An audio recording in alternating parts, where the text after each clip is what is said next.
stakeholders from the departments of DPW, Recreation, and Senior Center, along with our representatives from AEW, which is our contracted engineering services, and Mark Pollock is also here. Before we go around to do introductions, I just wanted to explain a little bit about the process going forward. You're going to hear a very in-depth, kind of for your situational awareness, what's going on with all of our needs from a road, water, and sewer perspective in that priority, and you'll see how this is kind of layered together to get to kind of send a message. Also, if you would, please consider holding your questions until the end. We've gone through this as a staff literally 4 times, and we've asked the questions, and it's like, it's in the brief, it's in the brief, it's forthcoming. So if you can do that, that'd be appreciated. So we do have some unfamiliar faces in the audience. So we have mostly familiar faces, but a couple unfamiliar faces. So obviously, Trevor is DPW Superintendent, Trevor Zablocki. The Assistant Superintendent is Ryan McDonald. Our AEW Engineering Service Provider, Mike Smith. Regina Boyd is our Parks and Rec and Senior Services. I know, I think so. Sorry, I was making you, I was calling you out. So, but her replacement is going to be Mr. Scott Jennings, coming to us from the city of Berkeley. And then, of course, you have Mark Pollock, Finance Director, and Rennes Newshire, our city attorney. Council members, if you want to introduce yourselves so that the couple individuals that may not know who you are. I'm Paula Milan, I'm the mayor. Bruce Anderson, City Council. Glenn Shepherd, Councilman. Susan Moffett. And so, Mayor, I know we do have, I'm sorry, Nick Stepness is back here by the door. Security. Yes. So, he is the Assistant City Manager, and he's also the Director of Community and Economic Development. Madam Mayor, I know we do have a resident that's here interested. I don't know if you would like to entertain public comments, but for the record, if you want to, Ms. Beatty, and it's the Mayor's pleasure to indulge you. I do have public comment, but I don't know if it's before or after the presentation. Why don't we, is everyone okay with having public comment? Bobby? Yep. Yes, then I say we allow you to speak now. Okay. Do I have to get up to public comment or? Are you capturing her voice from there? It's a little bit weak, so maybe if you could just scoot up here or stand up here if you'd like. That'd be great. I'm Julie Beatty, 159 North Byway Avenue. I have attended several city council meetings over the years. I'm a mom. I'm a woman who has lived at 159 North Byway since 2014. As a woman, I often find myself reflexively apologizing for drawing attention to issues, a behavior that's ingrained in many of us. But I stand before you on this what will be rainy Tuesday evening, unapologetic in my candor and continued call to action on the issue of flooding at Bywood and Broadacre. For years, I've been reaching out about the persistent issues with our sewer system since becoming a homeowner in 2014. The damages have been substantial, costing me tens of thousands of dollars at the fault of the city's sewer system. Now, as we approach the rainy season, my anxiety grows heavier. The development of 4 large homes on the lot opposite of mine, once a natural drainage area, only worsens the flooding situation by adding thousands of additional gallons of runoff to our intersection. The intersection outside my home has become infamous as Lake Bywood, inundating nearby homes and basements whenever we have significant rainfall. When I had a backwater valve installed in 2014, my plumber informed me that it would never activate. That 2014 was a once-in-a-lifetime storm. It has activated nearly a dozen times in 10 years, keeping sewage from pouring into my basement, and as recently as this January when we had the thaw and that rain, my backwater valve activated last month, keeping sewage from coming into my home. We are this very evening anticipating severe weather with possible tornadoes in February, if that is any indication of the changing climate in the state of Michigan. Researching Clawson's history reveals a natural stream in the area dating back to 1900, indicating a significant alteration to the landscape. The current sewer system, which fails to separate the sewage from runoff, exacerbates the issue. Despite the ongoing construction, there's been no effort to update the system. Even as our sewer bills skyrocket, we have seen substantial year-over-year sewer rate increases with no increase to the effectiveness of our systems. Numerous explanations from people in positions of authority have been offered to me, from our civil engineers to our DPW to our city council members and city manager, delving into the science and mechanics of our water system. I really appreciate their knowledge. However, I have myself co-authored academic science units of study on both climate change and the Michigan watershed. What I seek is not a lesson, but action, a modernization of our outdated sewer system. Encounters with our city council and our mayor acknowledge the problem and provide a fleeting sense of validation. Yet mere acknowledgement falls short when action is required. The city's inaction over the past decade verges on negligence. Despite a decade of pleas, there's been no collaborative effort to address this issue. Tonight, as we're facing possible storms, I implore immediate action. Not next year, not after bureaucratic processes, but now. The flooding on Bywood and Broadacre demands urgent attention, a solution not contingent on future bonds or political timelines. Thank you. Thank you. All right, with that, then Ryan, proceed, please. All right.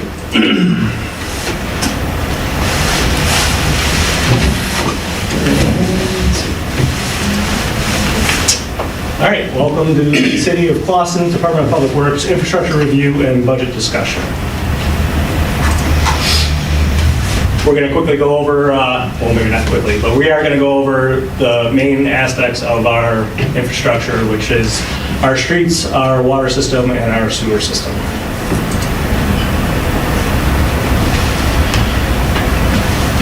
To kind of know where we're at now, we kind of have to know where we came from. So major infrastructure repairs prior to 2022. 2022 is when Trevor and myself took over as leadership of the DPW. Our last street reconstruction projects, major street projects, because our streets are separated by major and local streets. Our last major street project was a resurfacing project of West 14 Mile completed in 2019. Local street project was a reconstruction of North Selfridge in 2013 that also had water main installed. And our last sewer repair replacement project was from the state revolving fund, sewer rehabilitation, which was completed in 2014. Going into our major and local street infrastructure, our major and local streets are separated. We have 39.4 total miles of road in town that we are responsible for. Our major streets consist of 9.62 miles, and our local streets consist of 29.78 miles.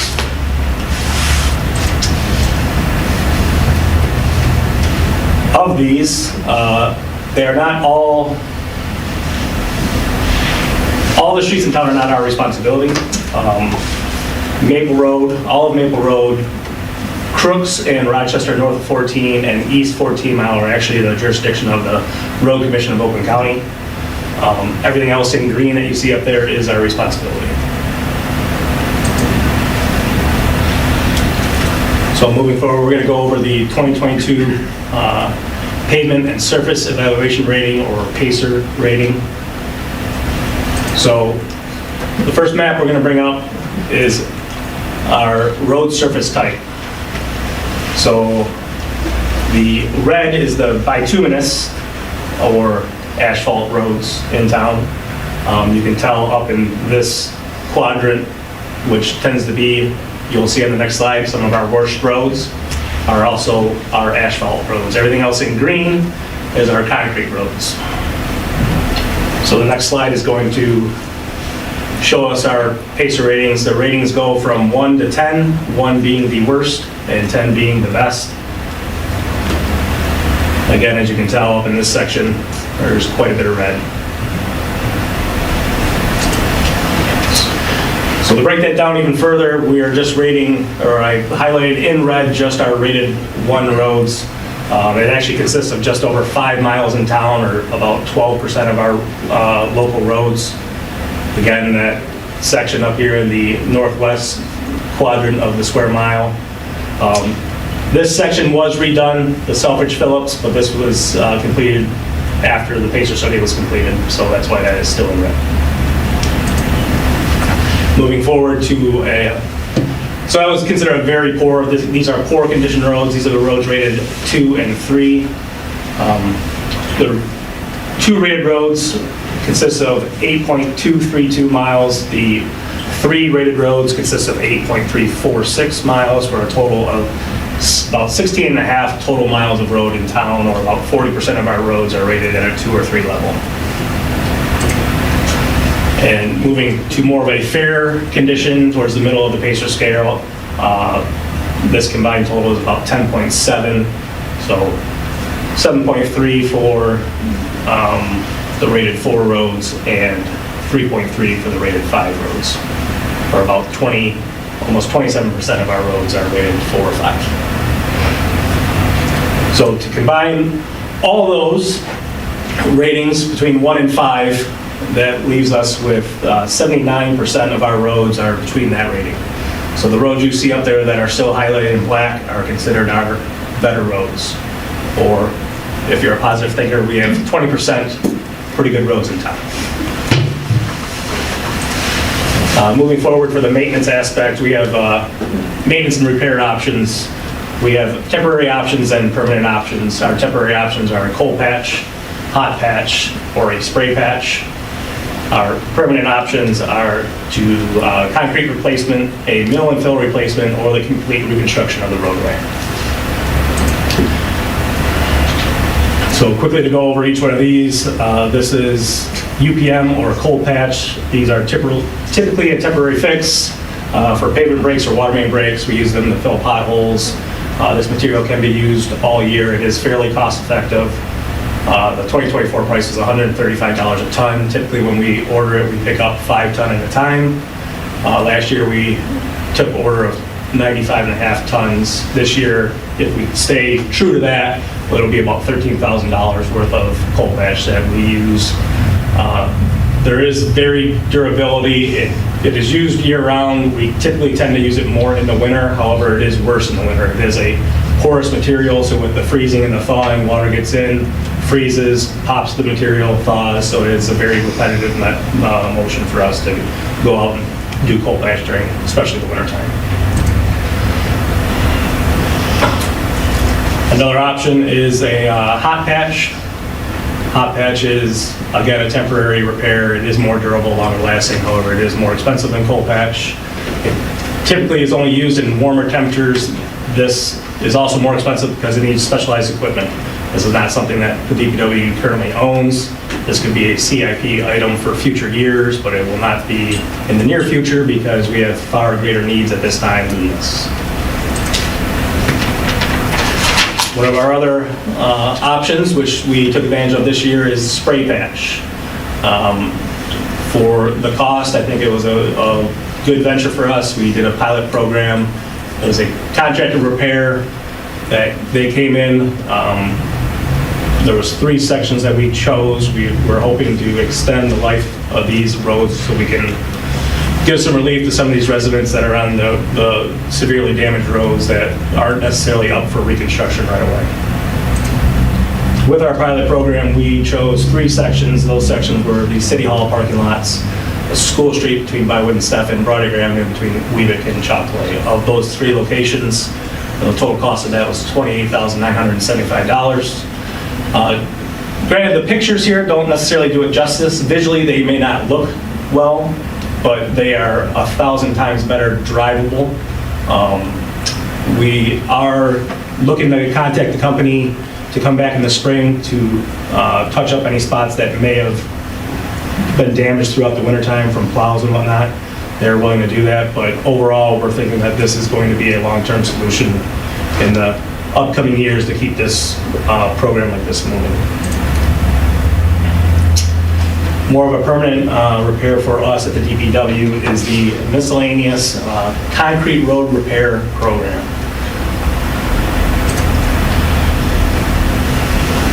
So the goal of this program that we've started a couple years ago is making significant upgrades to our pavement. So typically these locations do not have other utility work in it like water and sewer. They're typically smaller sections. We try to do areas that could potentially upgrade Pacer rating.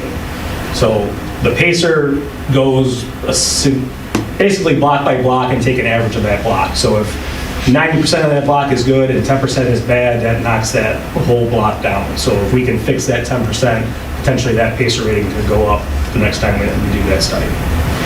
So our current list right now is 311 locations, but that list is always growing. So our current program started in fall of 2022. We have 54 locations at a square footage of just over 47,000 feet, and we spent $419,000 on that, which averages out to about 872 square feet per location at a cost of just over $7,700. These visuals are much better. So here's some before and after pictures. This is of Madison and South Main, where you can see a significant upgrade in the pavement.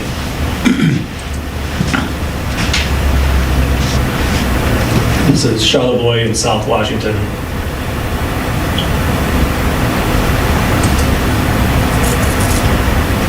And the next one is at Madison and South Custer.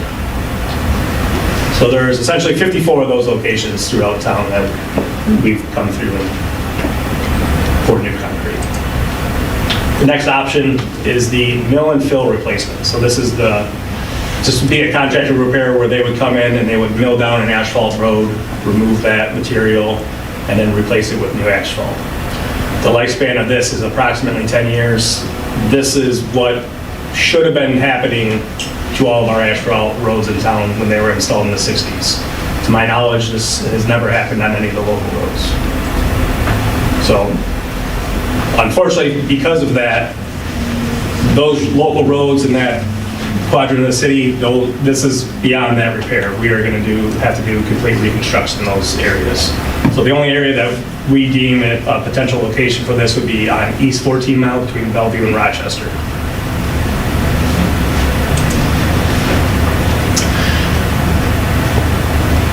So our last option is a complete reconstruction of the road. This is the complete removal and replacement of the roadway. This typically would involve other utilities like water and sewer. Our Selfridge Village project did not have that because the water and sewer are located in the green belts. So we were able to redo that road without having to deal with the water and sewer. The total cost of that reconstruction was $1,045,289.73. That project spanned approximately 4 blocks, or right around 1,700 linear feet. So 1,700 linear feet for $1 million of road. This is a program that we are going to reinstitute. Is the joint and crack sealing program. This maintains our current streets. It basically keeps our good streets better longer. It is a process of injecting rubberized material into the joints and seams to not allow water to get underneath the roadway and crumble it from the underneath. The last time that this was performed in the city was in 2016. We just went out to bid last week, and that project was going to start in spring of 2024. We're looking at implementing an annual budget to continue this process of about $50,000 a year. So some of the current projects that we have in the works right now, we have Broadacre, Washington, Red Roof, and South Rochester. Broadacre, Washington would be a complete road construction that would include water main, and that would be from Broadacre from Main Street to just west of North Washington, and from North Washington from West 14 Mile just north of Broadacre. The Red Roof would be a complete road construction that does not include water or sewer, and that would be from Red Roof from Samoset to Dakota, including intersections, and like I said, no water main replacement at this time. The South Rochester project is a project that we're working on with the city of Royal Oak. That would be from South Rochester, 14 Mile to the city limit. This will include water main, and the water main will have to be done before the road work can start. So, creating momentum. Over the since fall of 2022, when we have taken over, this is the map of the areas that we have touched for road construction. So in the blue, that is a completed section of Selfridge and Phillips. Again, that was a cost of just over $1 million. In yellow, those are the current projects that are taking place right now that has a estimated cost of $3,227,000. The green, pink, and orange are our miscellaneous road concrete program. That was a cost of $419,000, and the red was the spray patching at just under $29,000 for a total of $4,527,546. And we also have a water main project that is also going on, I'll get to in the next couple slides. And if you were to add that water main project in, that would up our infrastructure work to just over $5 million. And that's since fall of 2022. But we would also like to keep this momentum going. So again, we would like to keep our miscellaneous road concrete program going. We would like to increase our spray patching locations, have major road projects, and reestablish our joint and crack sealing so we can keep our roadways in better condition than they have been in the past. Moving forward, we will go over our water infrastructure. So this is an actual piece of our water main. This was an 8-foot section that was removed, an 8-inch main from 15 mile from a water main break back in August of 2022. The date of that pipe installed was 1928. So what is our water infrastructure? On the municipal level, it consists basically of 3 things. That is our water main, our valves, and our hydrants. Of course, our hydrants are the only thing that you can see above ground, but there's miles and miles of stuff on the ground that you don't see. So some facts about our water infrastructure. We have 45.9 miles of water main in town, ranging from 6-inch main to 16-inch main. We have 450 gate valves and 569 hydrants, serving 4,930 water customers. Our current water main project that we have going on right now is the Batter water main installation. We've been working with the city of Troy on this project, keeping construction costs down. Utilizing Troy's right-of-way because we actually do not have a right-of-way on that street. And what we're going to be doing is tying that into the Key West water main, so we're going to be looping our system, improving water quality and pressure, and improve firefighting capabilities.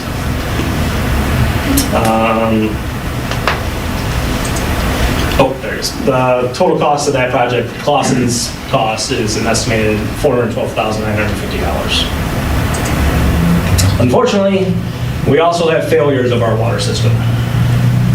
And the biggest failure of our water system is water main breaks. That affects the most people in town, and we have a pretty good amount of them due to our climate.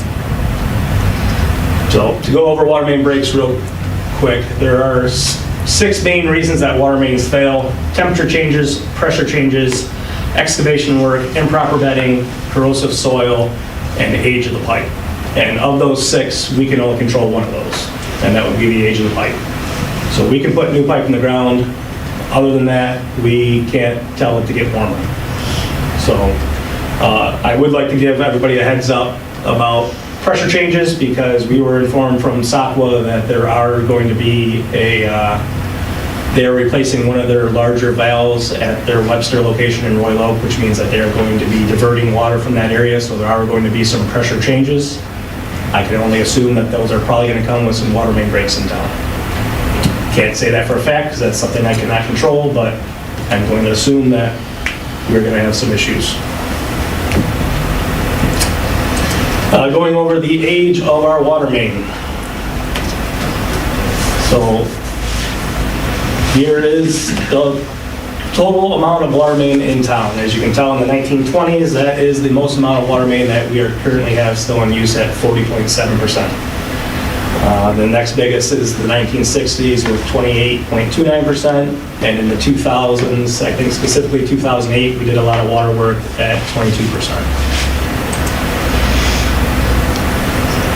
To break that down even more, here is a map of water mains by the decade.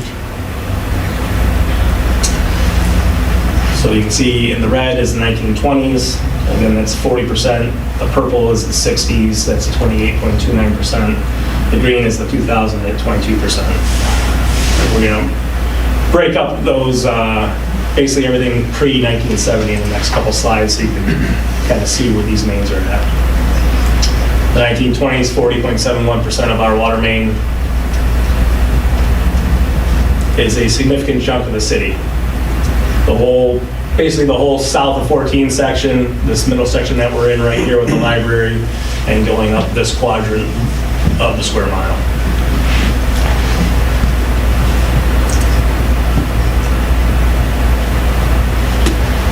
There was some sporadic water main installation between 32 and 59. Not a lot, but mostly on that western side of town. The 1960s was our big jump in installation of water main, which you can tell from the map. This other section, basically west of Bywood, is when that area was established. And also, and again, this section is where our worst roads are. So basically everything from 1969 and before was put in with cast iron pipe. We didn't start using ductile iron until after that. And for some reason that we're seem to be finding out is that we have a lot of issues with our 1960s pipe. We do have issues with 1920s. I don't know what the issue was, whether it was bad iron or bad manufacturing or what, but we have a lot of failures of 1960s pipe. So these cast iron pipes are typically about 100-year-old pipe is what they're, 100 plus years is what we can get out of them. Well, here's some quick Clausen water main break facts. We have 55 years of documented water main breaks starting in fiscal year 69-70. That's a total of 747 breaks, and it averages out to 13.58 breaks per year. I want to break that down by decade. The 1970s had just over 13, the 1980s had 17, 90s had 15, the 2000s 13, 2010s 10, and the 4 years into the 2020s we're averaging 11.25. So if you take those 1920s out, because we're only 4 years into that decade, we actually have been going down with our water main breaks since the 80s.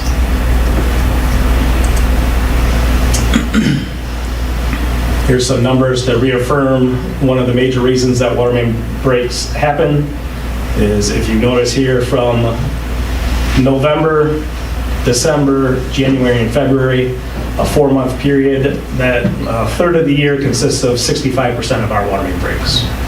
So it's not necessarily the cold that does it, it's the fluctuation of hot and cold, which essentially changes the frost line and shifts iron pipe, and typically iron pipe wants to be pretty straight, so when we start to shift ground, that's when we get breaks.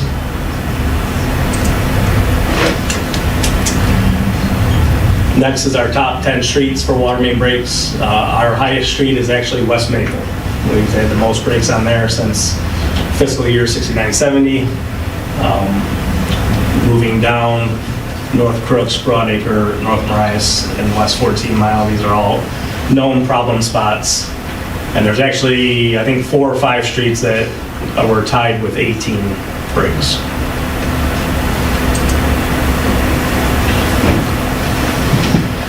So we're going to cross over a couple of these maps, pre-1965 water main with our PACER rating of 1, including our water main breaks.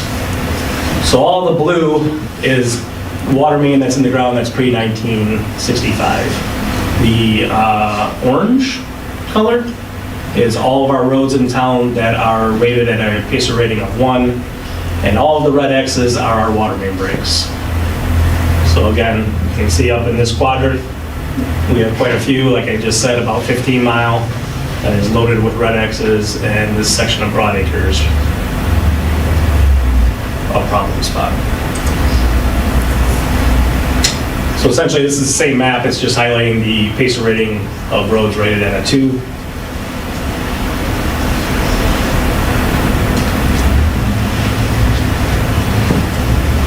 So again, 2 are very poor condition roads. Blue is the pre-65 water main, and the red X's are all of our water main breaks. Just have one more slide for this, which is the PACER rating of roads rated at 3.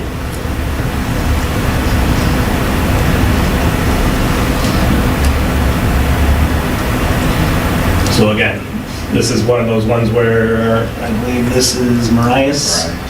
So that is a definite problem spot with a poor road.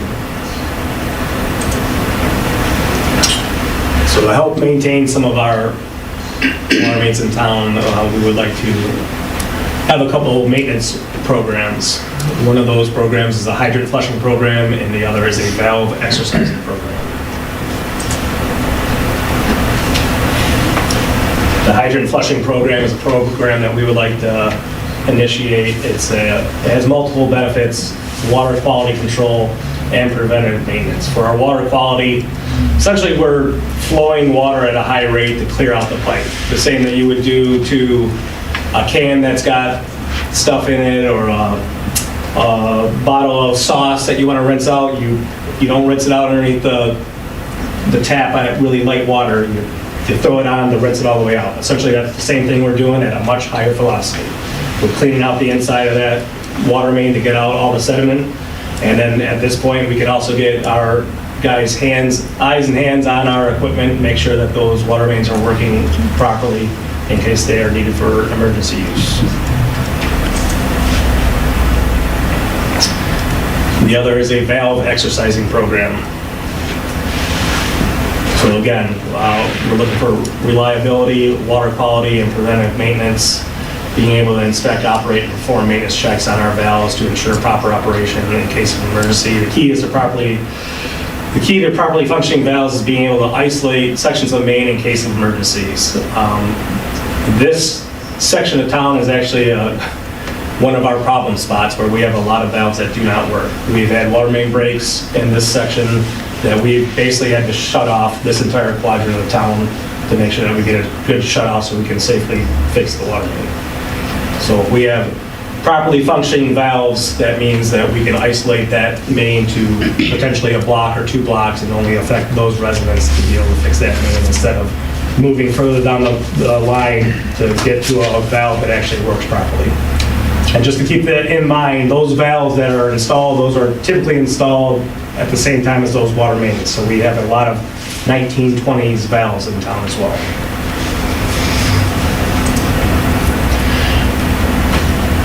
We do run into some issues with implementing new programs into our water department. However, our water department is actually our water and sewer department. We currently have 3 full-time employees. Some of the job tasks that the water department deals with are work orders, misdigs, catch basin cleaning, catch basin and manhole structure rebuilds, sewer camera operation, general plumbing at municipal buildings, lead line replacements, and other tasks that help out other departments such as snow removal and leaf pickup. So to put that into perspective, we work 208 days a year. So for work orders and misdigs, that's 5 each per day that we work. So moving forward in the storm and sanitary infrastructure, this is an actual picture taken from our 2007 cammering that is at Charlevoix at South Custer. That's a 10-inch combined sewer. So what is our combined sewer infrastructure? This consists of 3 things: our combined sewer main, our manhole structures, and our catch basin structures, which obviously this one needs a little bit of work.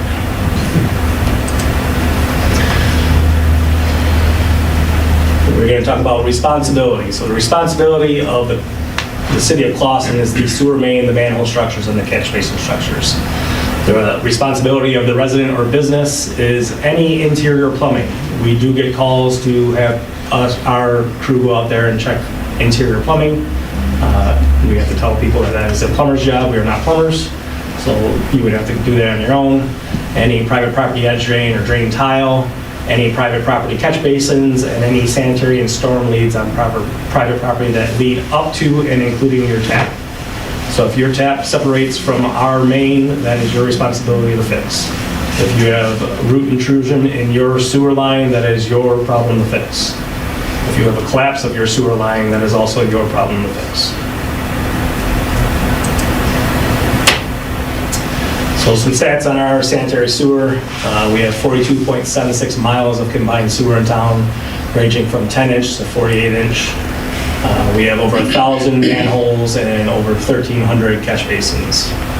These numbers are not exact when it comes to manholes or catch basins. We just started tracking this probably within the last 5 to 10 years. And every once in a while, we do find a new one.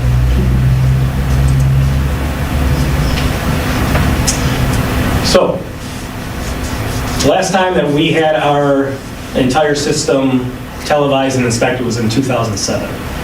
So with that, we were able to inspect the pipe, choose locations that needed maintenance, repair, or replacement. This was done through an S2 grant through the State Revolving Fund, or SRF program.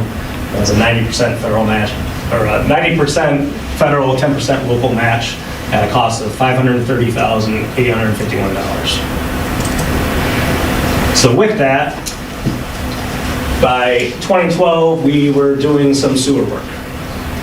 So the picture on the left is actually a sewer liner. The picture on the right is from Tacoma and is a complete open cut repair. So those acronyms on the left, the CIPP is cured in place pipe. The F stands for full, so it's a full length of cure in place pipe. We had 77 liners put in and at 19,500 feet. The S stands for sectional or sectional cure in place pipe. We had 89 liners put in. OCR is open cut repairs at 75 locations at just over 1,000 feet. And pipe bursting at 5 locations for 1,765 feet. We did have full sewer replacement at 3 locations at just over 1,500 feet. For a total of 249 locations, just under 24,500 square feet at a cost of $3,289,836. So to put that on the map, you can see where that $3 million went. In the grand scheme of things, it doesn't go very far. So we have, the blue is the pipe bursting in these couple locations. The red is the cure in place pipe, either sectional or full. The green is the open cut repair in these locations.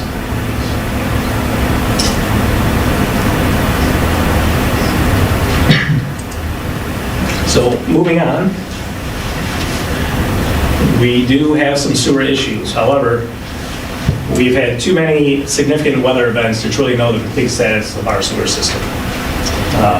We are getting far too many 100-year and 500-year storms in back-to-back years and/or back-to-back months. I'm not that old. I shouldn't remember 100-year storms. And about in 2021, AEW estimated a repair cost over a 20-year program to cost approximately $10.5 million to replace our damaged sewers.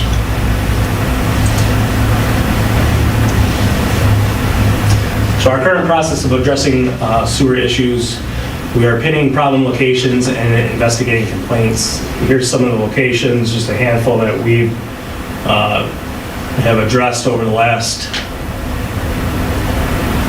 2 years or so, where we have either given our opinion on these locations where we didn't have to actually drop a sewer camera in the ground. We could tell from flowing sewers that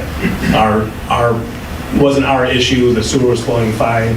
Other locations we have had to drop cameras in and verify where our line is not blocked. Typically in a situation where multiple residents call about the same location, that is a time where it could be a municipal problem where we have a blocked sewer and that's blocking up the line. In an instance where there's just one call or 1 or 2 calls, that typically means that there is a problem with your individual sewer lead. Because if it was our main, we would block up everybody. It doesn't get to pick and choose. So if there's a spot where there's multiple complaints or just an odd call that we're not quite sure about, typically we'll go out there and we'll drop our sewer camera in to inspect. Other times we can meet with the homeowner and give them our assessment of what their plumber may have told them.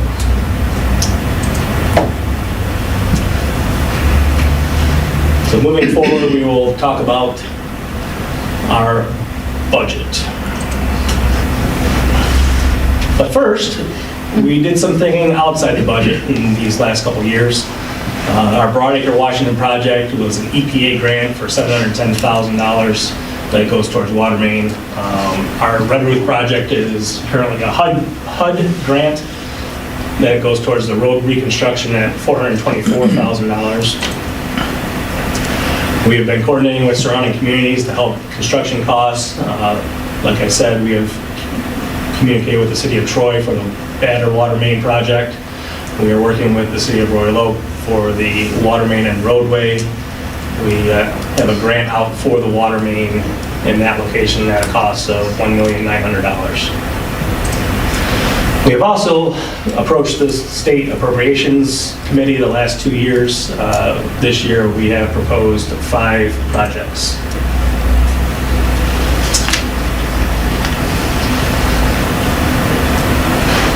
So the city manager, with coordination from the Department of Public Works and AEW, has submitted the following projects for State Representative Sharon McDowell, Senator Stephanie Chang, and Senator Mallory McMorrow for their consideration.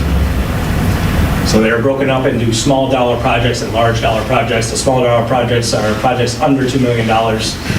So the citywide sewer cleaning and CCTV is at a cost of $1.3 million. John M. water main and road reconstruction at a cost of $1.4 million. And the citywide miscellaneous concrete road repair program at a cost between $1 and $2 million. Our large dollar projects, or projects under $5 million, is the Stefan Drian School water main and road reconstruction at a cost of $5 million, and the Elmwood Road reconstruction project at a cost of $2.5 million. So getting into our capital improvement plan for infrastructure priority. We believe that our highest priority object at this time is the complete sewer cleaning and CCTV of our sewer system. Fully cleaning our system and inspecting it is going to tell us where our problem spots are. Just for, I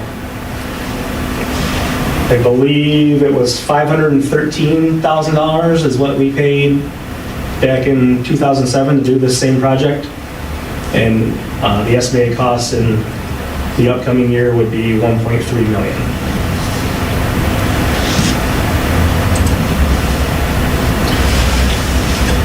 We have also put together an infrastructure priority list. This list is created from what we know, which are our PACER rating, our age of water main, and our water main breaks. Taking into account residential impact, our biggest underlying unknown issue is our sewers. We've drafted a list of 37 projects ranging from road reconstruction, water main installation, and a combination of both. These projects combined have an estimated cost of $62.5 million. By no means is this everything, but this is what our priority list consists of right now.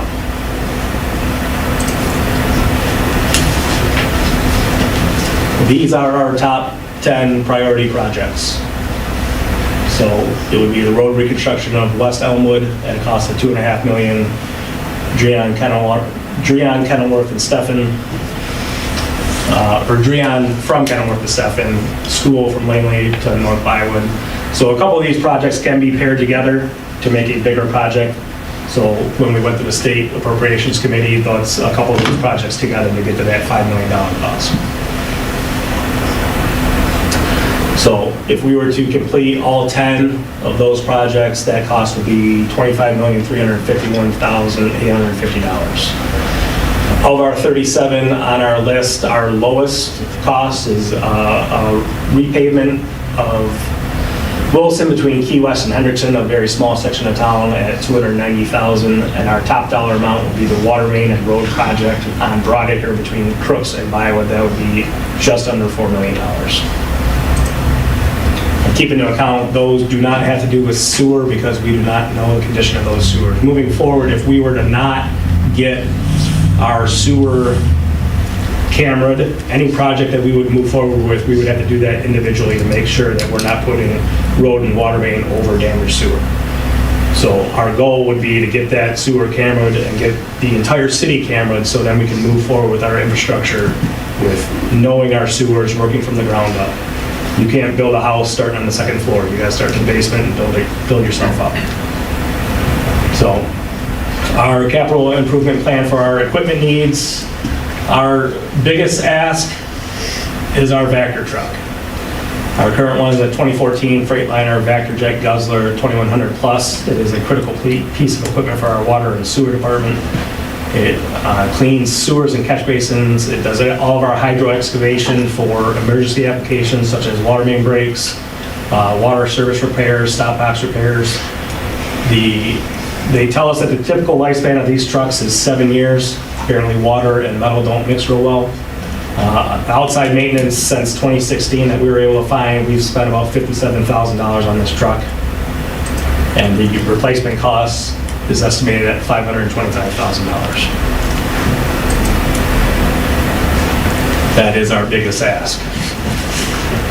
Another ask is some of our large dump trucks. We have a 2005 Sterling and a 2003 Sterling.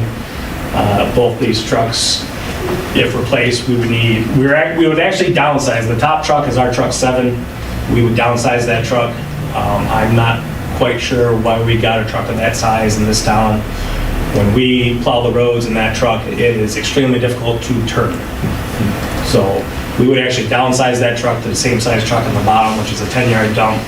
They would have salt and plow packages installed. These vehicles are used by all of our departments for hauling material, and they are vital to our snow and ice removal and leaf collection. Estimated cost for each one of those vehicles is $250,000.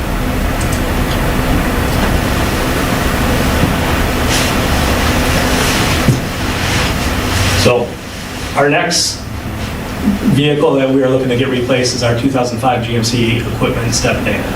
This is a utility truck for our water department. We are looking to replace that with a utility box truck. Turns out this vehicle is not made anymore, so parts are extremely hard to find. We have been band-aiding this truck for quite a while. This is a piece of equipment that the water department uses for all of our water main breaks, sewer repairs, water and sewer structure repairs, and service line replacements. The estimated cost and build out of that truck would be about $95,000.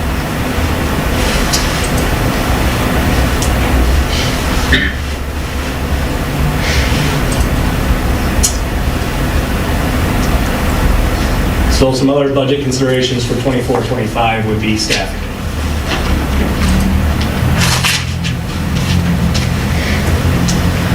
So we are looking for some potential staffing improvements. Current DPW staff is in blue. Our proposed improvements are in the orange. We are looking to get some more employees. So this probationary employees over here on this side, those employees will actually come off probation by contract. They're under probation for 1 year. Once that year is up, they will be placed in departments.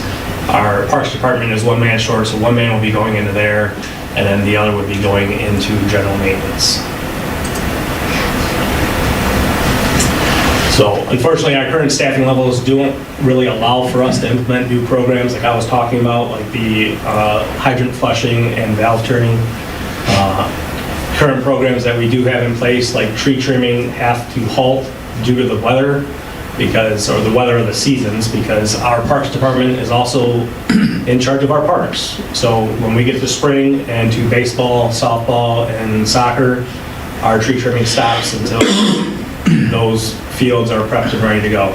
And then shortly after that, we are typically have our Parks Department go into maintaining our sprinkler system. So we stop trimming trees for a good portion of those summer months so we can get other jobs done. Not to mention, we will be taking on some massive infrastructure repairs over the next couple decades. So this is not a temporary ask where one guy's going to help us out for a couple months and that's going to be good.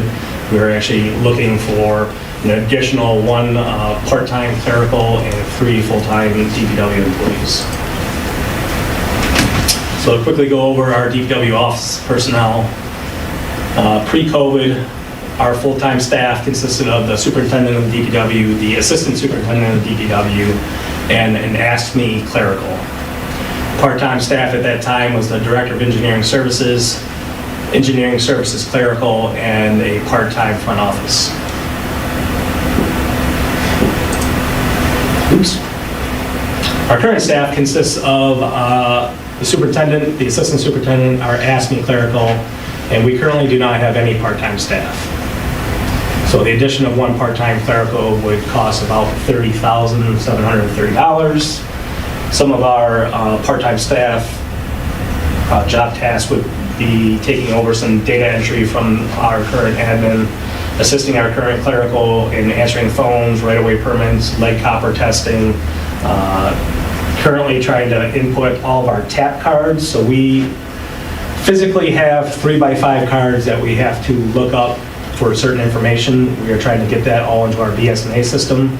So think of those 4,930 residents. We have to input information for water and sewer into our BSNA.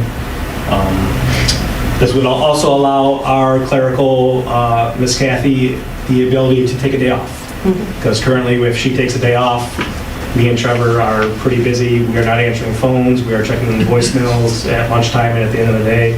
So that part-time clerical staff can take over for her and when she has time off.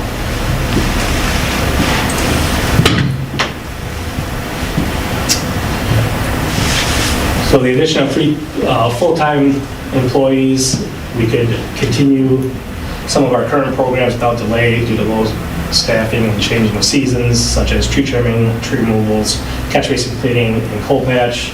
We can reinstitute old programs such as sewer jetting and cleaning, implementation of new programs like hydrant flushing, valve turning, and sidewalk grinding program. We have had a lot of complaints about trip hazards.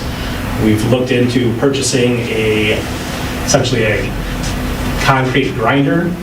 They're actually not that expensive, and if we were able to purchase that, instead of going out, our typical solution is throwing some coal patch on it to reduce the trip hazard, but if we could grind that down even with the sidewalk, that is something that we're looking to do because it is just a better fix than throwing coal patch on it until we can actually physically replace that sidewalk slab. Not to mention, we have a lot of upcoming projects such as our lead and copper replacements and approximately $177 million of infrastructure work. The addition of these 3 full-time DPW staff would be $76,320 per employee.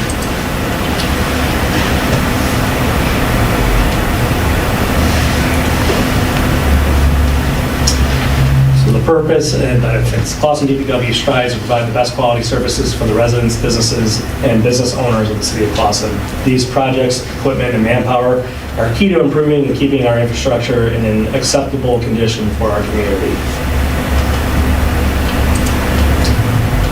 So now, I will pass it over for financing to Mr. Mark Pollock. The fun part now, how do we pay for all this? I'll just give a brief synopsis of my history here in Clawson. I was hired in 2000 as the finance director. I worked finance director alone for 9 years. In 2009, I accepted, maybe the worst decision I ever made, to be the city manager and the finance director for 9 more years.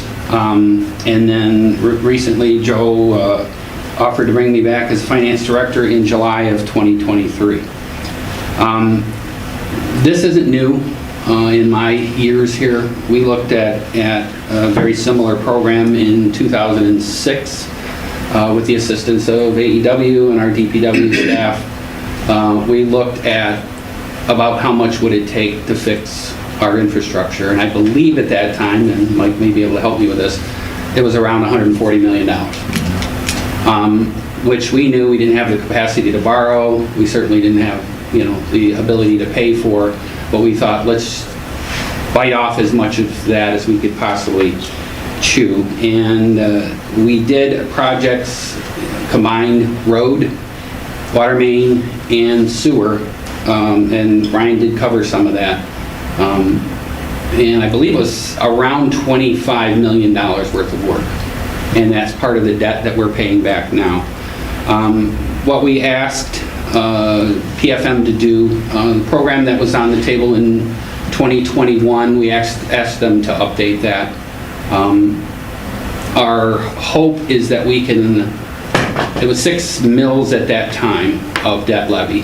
That now is at 4.9. So we have paid off some of the debt that we had. We'll continue to pay off, but the reality is we need to look at what's a comfort level for you as a council and for residents to approve. If we went to the 6 mil levy and maintained that, it would be an increase of 1.1 from where we are now. And maintaining that over a number of years, the estimate we just got literally an hour or two ago was we could do about $55 million worth of projects over a 7 or 8 year period with a series of 4 bond issues and continue that 6 mil levy. So that's the idea. They also ran for us continuing at 4.9, so a no mill impact, that generates about $37.5 million. So options are there. We certainly can take a look at what council's comfortable with. We will have PFM make this presentation to the council at a meeting to the public where they can dig more into the details and show us just exactly how this would work. Our borrowing capability is significantly higher than what we had in 2021. It's gone up quite a bit because we paid some off, and our SEV is what it's based on, has gone up, and we're limited to that 10%. But those are different obligation options, revenue bonds, special assessment bonds. They're all a little bit different. In our case, we'd be looking at unlimited general tax obligations, which is what we have now, a majority of what we have now, which we can levy what we need to pay the debt off. And I believe at one time that the highest level of debt millage we were paying here was about 7.8 mils.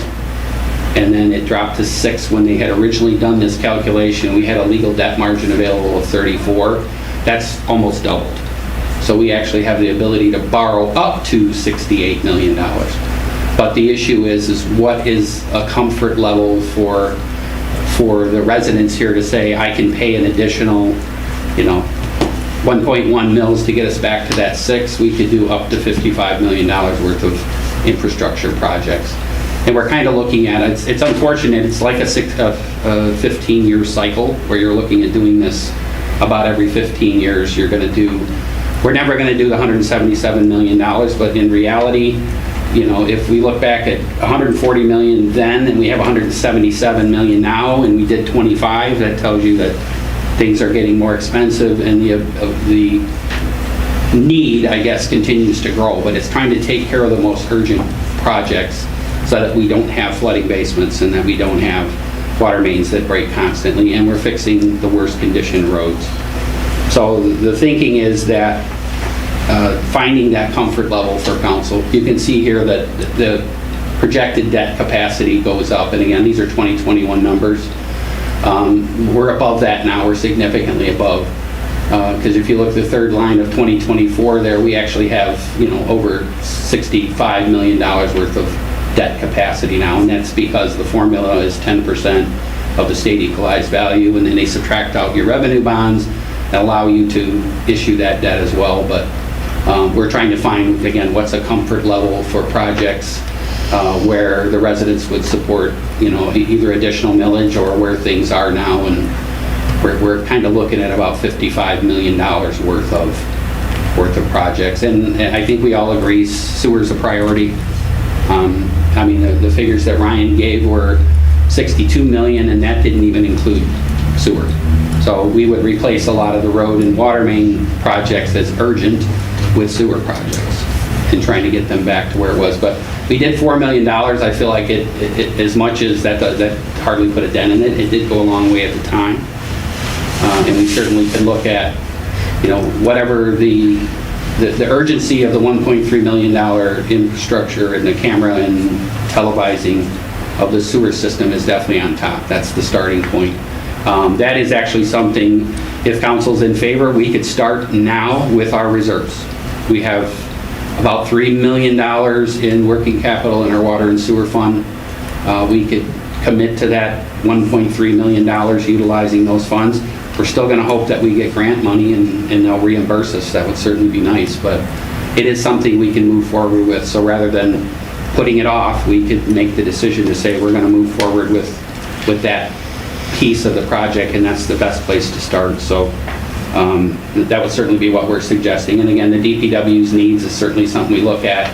You're going to hear needs coming from our Parks and Rec director as well. I mean, it would be nice to do everything, but the reality is we're not going to be able to do everything, but we're going to do as much as we possibly can with support of the residents. And this is just back again from the 2021. We're going to get this all updated, but at the time there was about 16 million outstanding. That's dropped, I believe, to 13 million. We paid some off. So the ability, the theory then was we were at 6 mills at 2022. Go ahead and click to the next slide there. This is their projection. At the time it was $45 million with 4 series of debt issues for bonds. And that would have maintained us at about 6 mills for roughly 16 years, and then it would start to drop off again. But again, that would put us at the point in 2037 where we'd be looking at this again as a community. You know, what's our capacity? Anything ongoing, 6 mills of debt, rebuilding infrastructure might be our reality.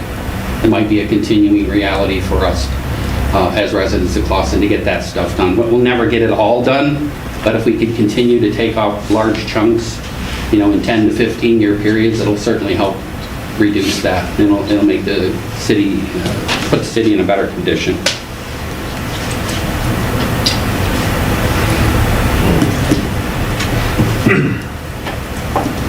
So that was probably about an hour exactly. We refined it. Nailed it. Yeah, we refined it quite a bit over the iterations. So council members, I'm sure you have some questions. Just to start, I've read the AEW report that was put out in 2021, and I think you're using a 2017 PACER study at that time, but we've updated it to the 2022. Correct. Okay. And of course, our scores didn't get better. Naturally, time took its toll. But in that report, I thought they said we had about 10 miles of major roads and 30 miles of local streets. But I think, Ryan, when you were kicking out numbers, I heard something double that. That was It was huge. 9.6, I think, of majors. A major, and then like 30-ish. It's right around 40. Okay, so make sure we're talking the same. Okay, thank you. So, okay. Yeah, and those numbers are usually, we take those right out of the Act 51 map from the state. So I just, are you done? Sorry. Go ahead. I'll come back. I thought you were done. I just have some questions I wrote down while you were talking. And so going back to the spray pads, you talked about them coming back for a touch-up. Is that an additional cost? No. So that's part of like what we paid for before? Correct. Mr. Newshai, our settlement from the flood water lawsuit, didn't that require us to camera the city? Wasn't there something about that in there? No cameras, ma'am. There was a requirement, another requirement for all communities to dedicate a certain amount of funds. At the time, and basically our ongoing commitment was for a 2-year period, total of $50,000, $25 per year. And for all intents and purposes, that was our whole commitment. It was in proportion to the amount that we had to pay out at the time. Boston's portion was a little smaller, was negotiated to be a little smaller.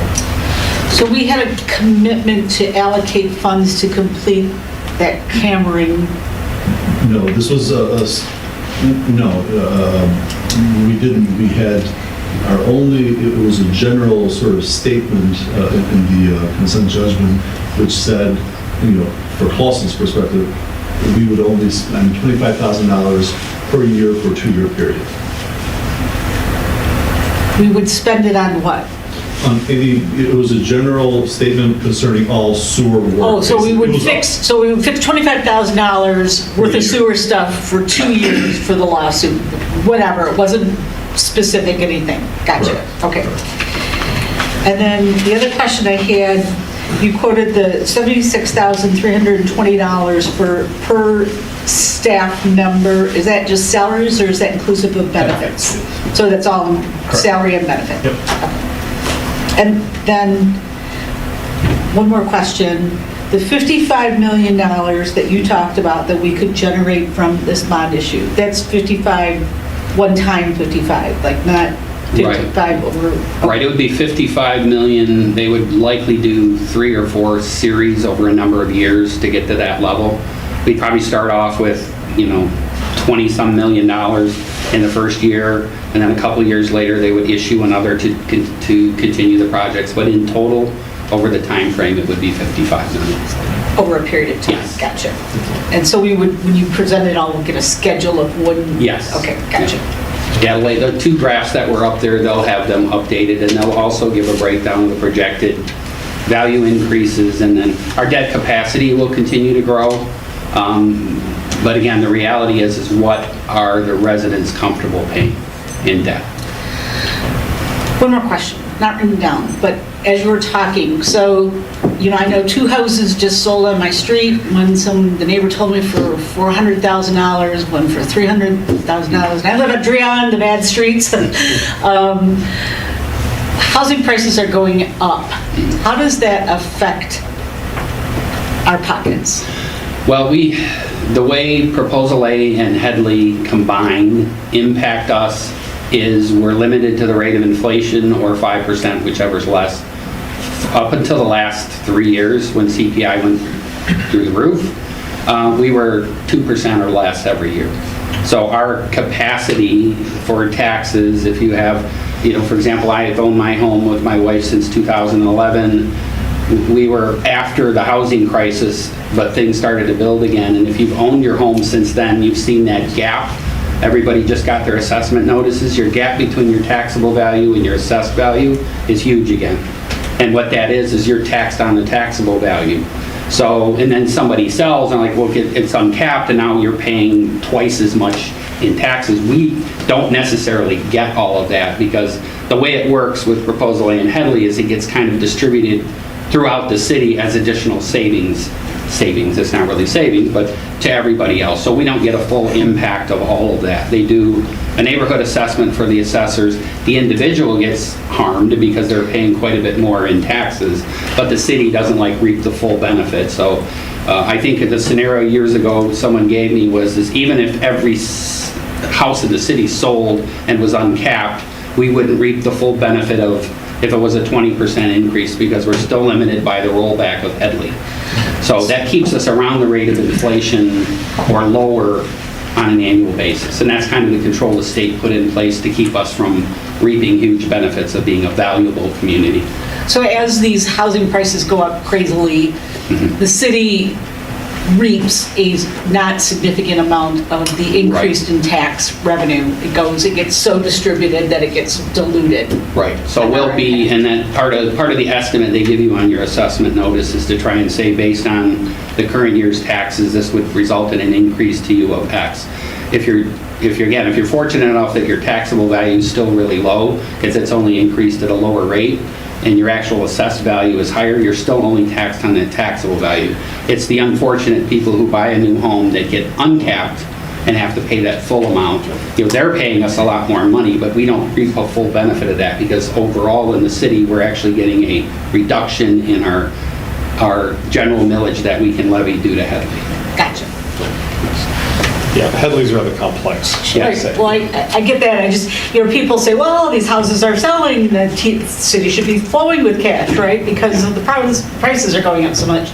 So I just wanted clarity on that. Yeah, and the Proposal A impact on top of Headley is kind of, finance people call it the double whammy in Michigan.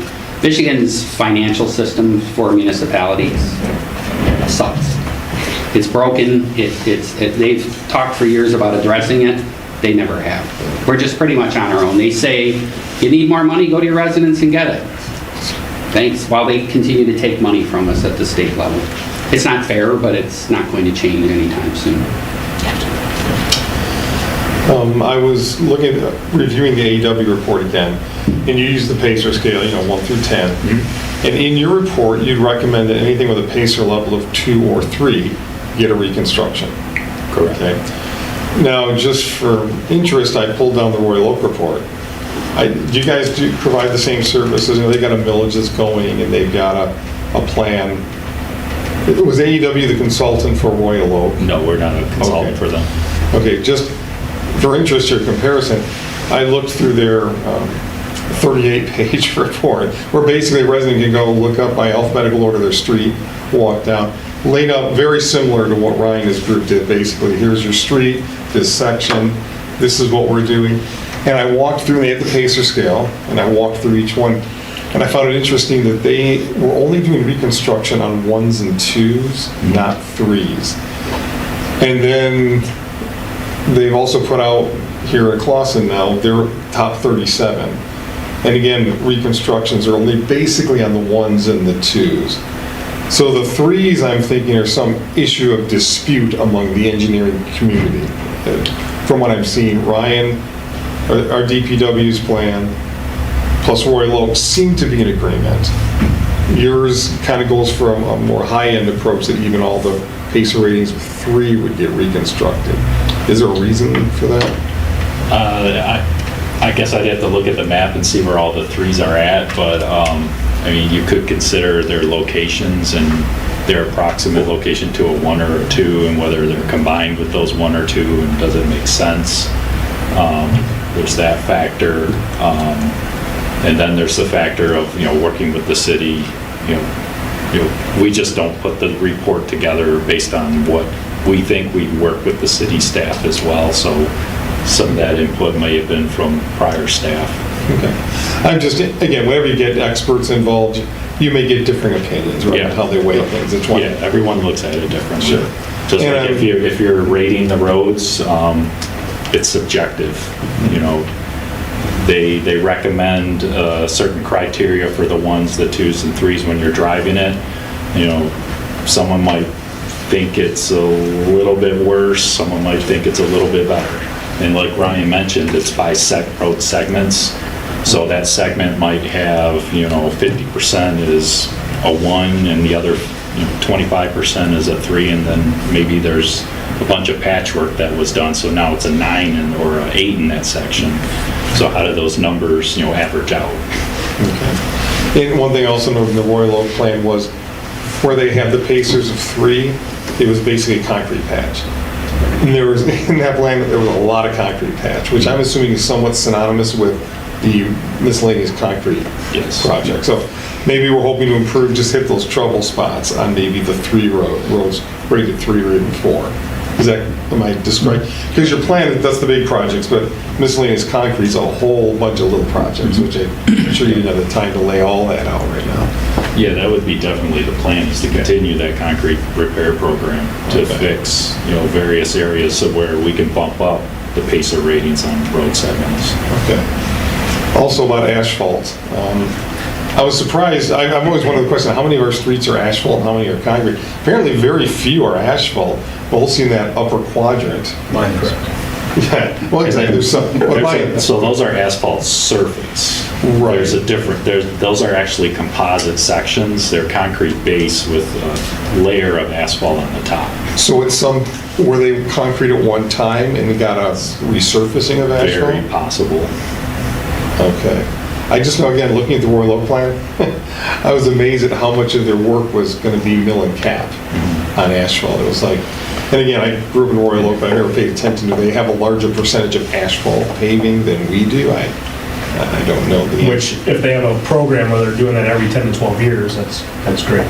You can keep roads at higher quality. When you don't do it for almost 70 years. Yeah, we're in a situation where that concrete can rot that's underneath that asphalt. And we've actually had an example of that here in the city when we did Selfridge.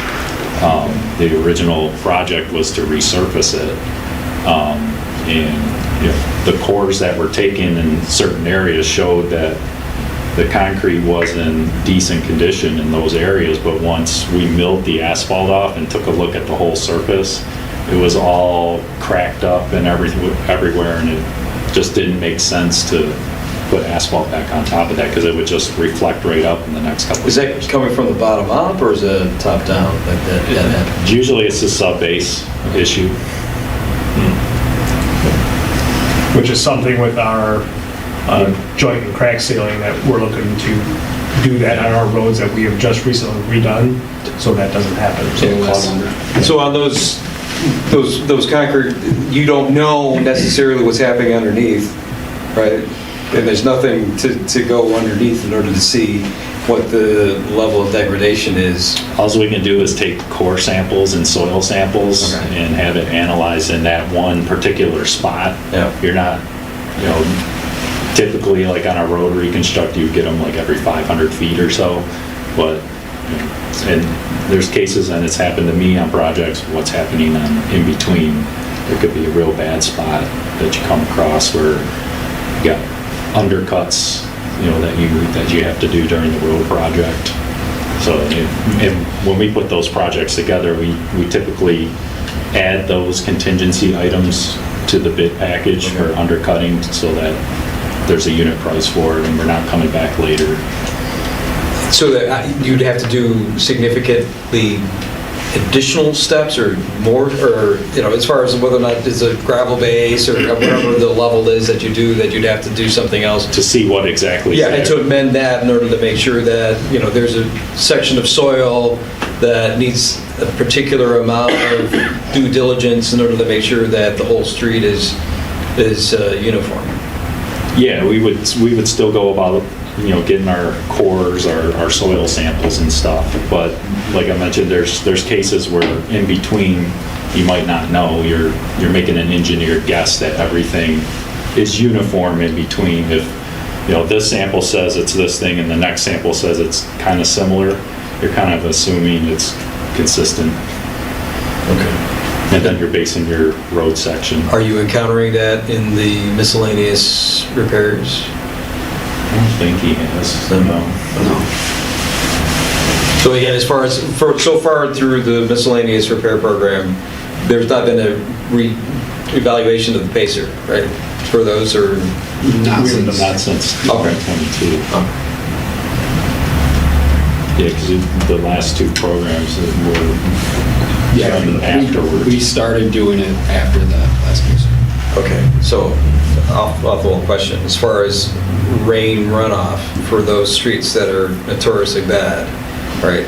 Does that contribute to their pacer? It's just the surface itself. It's not necessarily whether or not they're efficient in There's no mitigating. doubt it contributes to the degradation of those roads, especially this time of the year when we have that frost and heat, warm-up cycles.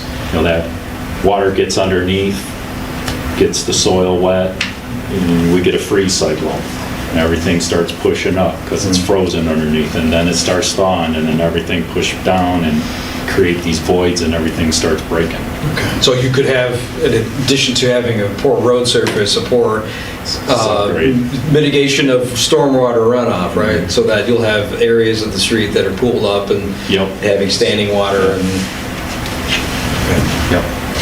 And that's addressed, when we do a road reconstruction project, we put edge drain along the back of curbs on the new pavement section to take in any drainage that gets below that pavement section.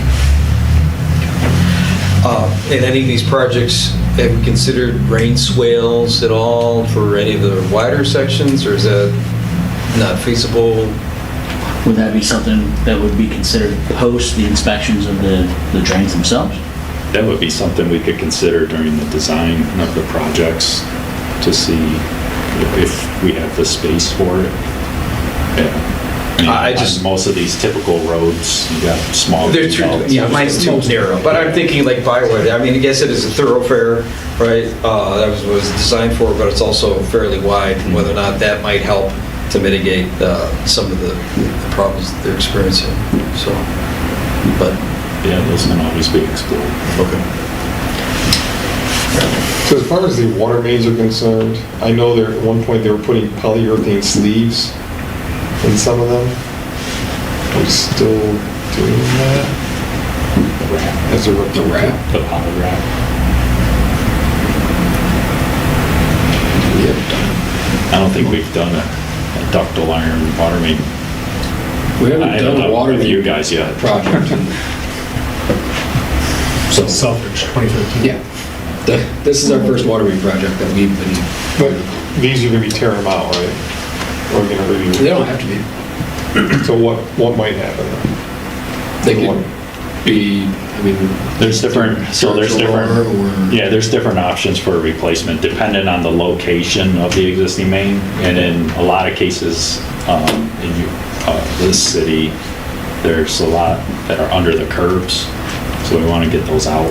And then in that case, we'll look at putting them under the sidewalks.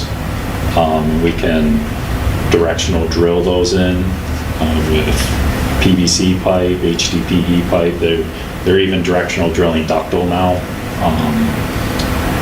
So if the water main's in a good location and we want to maintain that location, we can pipe burst it. Which is, So it's a bursting machine that expands as it goes through the existing line and opens it up. And then it'll pull through a new line behind it. and the line would be, It could be plastic, ductile, HDPE, you mean ductile steel? ductile iron. Ductile iron, okay. Yeah. Yep. And Okay. if we were doing like a pipe bursting project, there would be a temporary water main set up to service the residents. You don't want to put them out of service. So that material would exist just on the outside of whatever you're going to be replacing it with? You mean the temporary? Whatever you The old burst. Oh, the old? Yeah, it'll be fractured on the outside. Yeah. Oh, okay, so when you burst it, you're literally Bursting. It's blowing it bursting, out and yeah. replacing it with. You're essentially digging a hole on You're either side. replacing in place. Yeah, and the remnants of the old will just lay there. Yeah, and then there's a lot of 6-inch water main in the city. We would upsize those to 8-inch.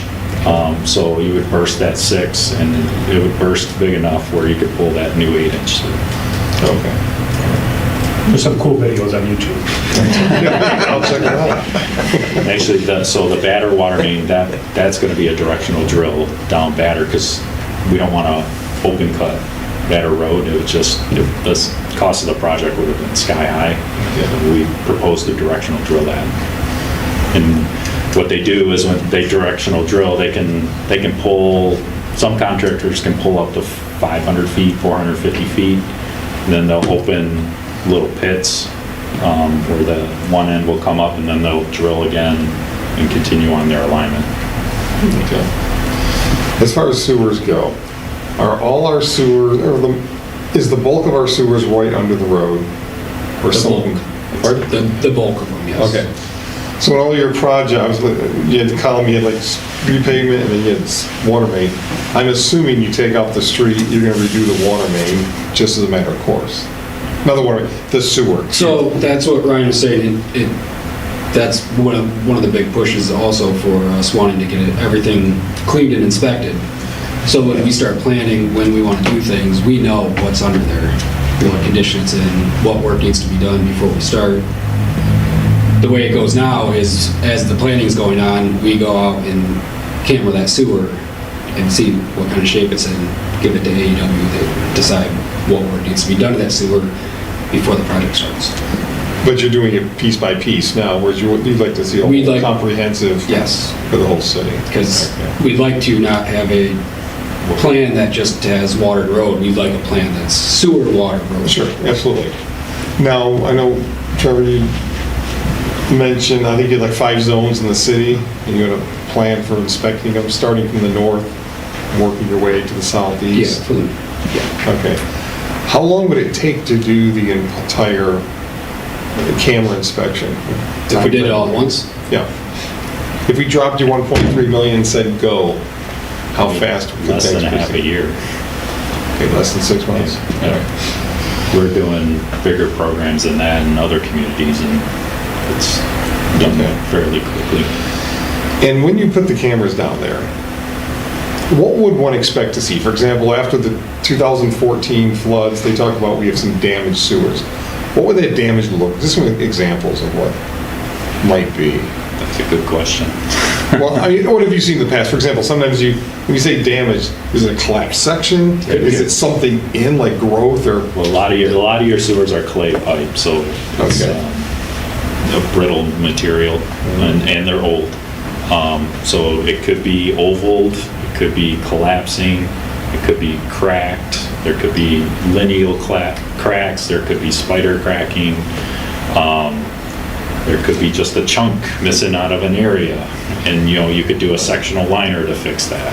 So when we get backups and flooding, is it simply that the cross-section has become less, or does foreign matter get in there to reduce your cross-section locally?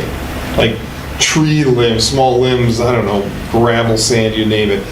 In other words, what creates the reduction in cross-section that would create a backup? So the minimal amount of cammering we've been able to do so far, 90% of any issues we find is roots growing out from a tap into the sewer. We are able to go in and cut that out, but that doesn't stop that homeowner's issue. It just stops the issue for everyone else down the line. You say the homeowner's issue. If there's a root coming out of a tap, that means that their sewer line has got roots in it. They So they have an particular issue. citizen? Well, they've got cracks. Yeah. So they obviously, if the roots are getting into our sewer, they have a lot more root issues. Yeah, it's either cracks or the roots have found their way into the joints of that line Yeah. and made their way. There's a space, I mean, that's the thing about roots, if there's a vacancy or void, that's what they get. They don't necessarily create it, it's just, Yeah, they take advantage of the Sure, situation. they like water. So, A lot of like I roots said, are there. we are then able to cut out the main line for everyone else, but that does mean, and we notify those residents when we find it, that they have an issue as well that they need to address. So then if we see a large flooding area that affects, a half a block or a whole intersection, what would that generally mean? That we got a bunch of bad valves with roots, or we've got something in the main line? Could be both. Could be one thing, it could be, until you get down there and see, you don't know. If you're talking about like the flooding of basements, then they could be root masses. If you're talking about the flooding of the road, I'm talking with the road, yeah. it could just be that particular rain event is just too much for our system. So it is slowly going into the system. I mean, we don't have a big enough diameter sewer, in other words, perhaps? I mean, not necessarily, you can't, so we don't have any pumps or anything in town. Everything in our system is gravity fed, and it goes basically from the north to the south. So if you go around and slap extremely large pipe in the ground, that affects how that is gonna drain. So there's a lot of engineering behind the fact that you can't just throw bigger pipe in the ground. Sure, because if you, smaller pipe upstream, it's not going to do it. Exactly, yeah. On that note, I do wonder, since our sewers flow from the northwest to the southeast, I mean, I know how we're hooked up to the county, but in essence, we're coming out of Birmingham, Troy, West Bloomfield. There's been nothing but development in those areas over the years. Is it more heavily loading the Clausen system, or are there like county level sewers that deal with all that expanded? If it's coming from other communities, it should be going into the county drain first. Okay, so- And it doesn't go into your sewers. All right, so, okay, so we're basically separate from all that. All of our sewers end up in that county drain. Okay. Yeah, And yeah, you have no multiple. out-of-towners get into our system, shall I say? Well, the county drain meaning it's just the red run, not any of the other systems. No, you have the 12 towns. Well, yeah, 12 towns, yeah, 12 towns, right. Yep. 'Cause you've got the other- George Coons system. Yeah, you've got the other stream it gets close to Clausen, but that does not feed into 12 towns. That goes out, I can't remember what it is. It goes to the It's- east. Yeah, it's close, Yeah, I can't but, remember the name of it. yeah. It might be Spencer Drain? No, I don't. It crosses Maple at some point, just east of Main Street. But, yeah, that was, I was trying to find the map, and yeah, everything, as close as those outlets are, we're not connected to that. We're only connected to 12 town. That's such a strain on that system. I mean, I didn't realize the scope of the project as far as what they have in there. I remember passing over it when they were first digging it, but still, how much the service goes into that, I think it far outweighs a lot of the other systems around here, because they all go into Clinton River for the most part, north and east of us, but they also have different drainage basins that they help funnel in. Right. Yeah.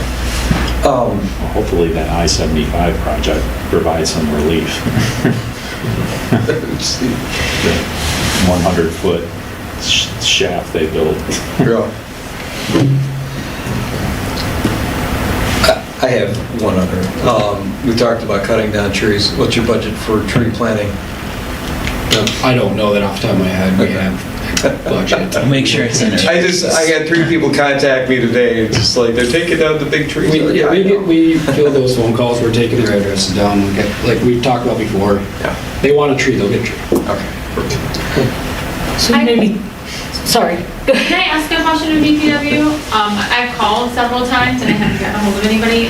What constitutes a major rainfall? We have like 15-minute rainfalls where Bywood and Broadacre turns into a lake. Where we get maybe an inch of rain or less than an inch of rain and the intersection floods. It's all about how much falls at what amount of time. So it might have only been half an inch of rain, but it came really fast, and it just the system needs to. When we say significant rainfall, we get them 5 to 6 times a year. Yes. Where that turns into a lake. Right, that's like what we're saying is what used to be a 100-year rain event. We don't really consider it a 100-year because, as Ryan Happens said, every we've year. already seen it multiple times. and It's we're not- happening more frequently. And the actual design of the system is to keep that water on the road, so it's not in the sewers and essentially backing up in the basements, because the massive amount of water that would go into that system will eventually go up those lines. Right. But being the first house off the drain, like it surrounds our house now because it's not draining properly. Oh, you're saying off the catch basin? Yep. Okay. Are those restricted there? Yes, they are. Yeah. Trevor and I are specifically going to talk to you about her situation with those restricted. Yes, okay. As you're putting your budget together and looking at your priorities for the next year, and I know this is going to go into the next couple of years, how are you ensuring that the development at Shalom is going to be, that we mitigate whatever issues may come to be that have to do with sewage, drainage, and ensuring we don't create another lake or have other issues that feed into, so let's say Elmsford and the area towards Maine that already has issues? Well, you said feed into Elmsford. Well, I It should don't, go- water flows, right? It would So, go the other way, but- what's that? I said it would go the other way, but yeah, there's gonna be Is that? deep. I thought you said flow into Elmsford. No, I just mean like, okay, so we're building here and we're gonna have a lot of everything coming in and it all has to go out and we have and then we have the park and then we have a neighborhood that has serious problems that have not been mitigated, just like hers. So how, I know it's not your responsibility, but when things, how are we gonna ensure that we're not sitting here listening to concerns about this again, especially as you're planning these projects and some of them are in that area?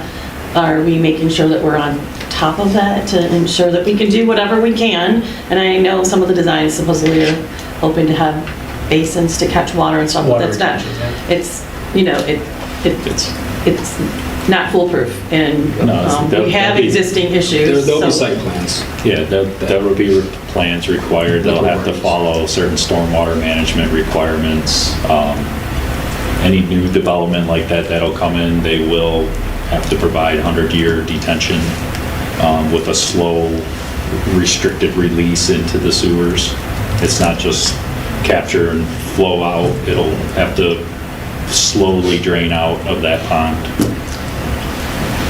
Okay, thanks. Yes. And generally, we'll follow the WRC's stormwater management design standards for that. And those were recently updated in 2021, 2022. And on a regional basis, so Oakland, Macomb, Wayne, Washtenaw, they all updated their standards. Yeah, I'm just kind of curious. They talk about looking at Shalom and then possibly turning it into 40 homes, I think is the conversation.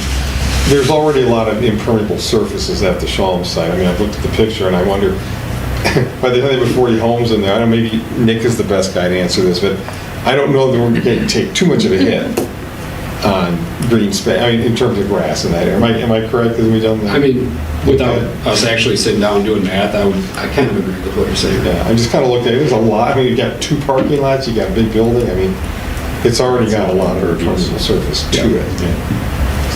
Well, I think whatever goes there, and by implementing and requiring the stormwater management requirements, it's just going to make it better. Because now you're detaining the 100-year event and slowly releasing it into the system, whereas with those parking lots right now, everything just drains right in. We're putting 2022 or newer technology into an area that has 1960. 19, yeah. Maybe. 58. Maybe. Built 58. Right? Yeah. I just voted it today. So, yeah, it's... So Councilmember Shepherd made me think of a question that, as you were talking, I wanted to ask too. So you talked about one of the advantages to adding personnel to the DPW to be able to do more tree cutting. Yet we've seen several times where bills have come through, we've hired out tree cutting. Can you tell me about the differentiation between the tree cutting you want to do and the tree cutting that we engage a company to do on a regular basis? And would hiring people mitigate the need for the outside company? That is the plan. The increased staff would mitigate hiring things out. So the purpose right now of the tree removals is because we were so behind from COVID that we would not be able to catch up, especially once spring seasons hit and we have to start dealing with athletic fields and sprinkler systems, and we would just get further and further behind. So the current removal that Dittman is doing in town is to catch us up. And then from that point, especially if we get more staff, we're looking to take over from there.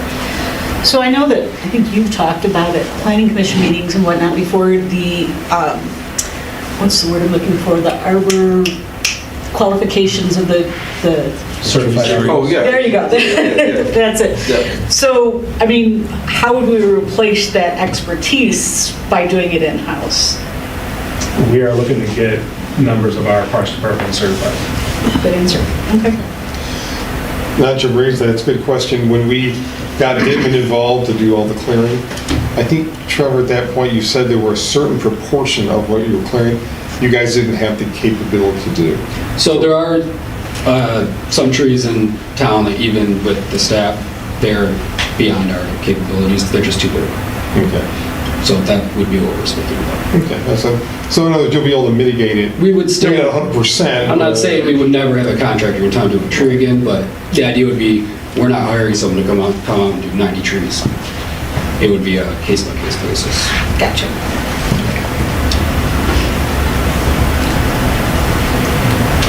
So before we move on, if I can just plant the seed for your consideration and maybe some discussion, the willingness to move forward with the CCTV undertaking now, as opposed to waiting for the budget year to begin.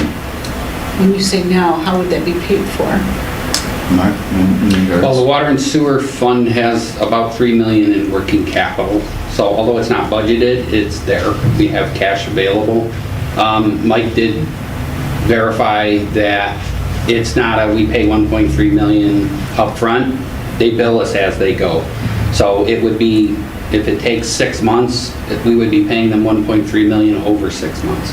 So, and it would be figured into the budget. We would have to do an amendment for this year, obviously, but the reserves are there, and the hope is that when these grants are reviewed at the state level, that we get the money. I mean, it's a project that we said our priority is sewers.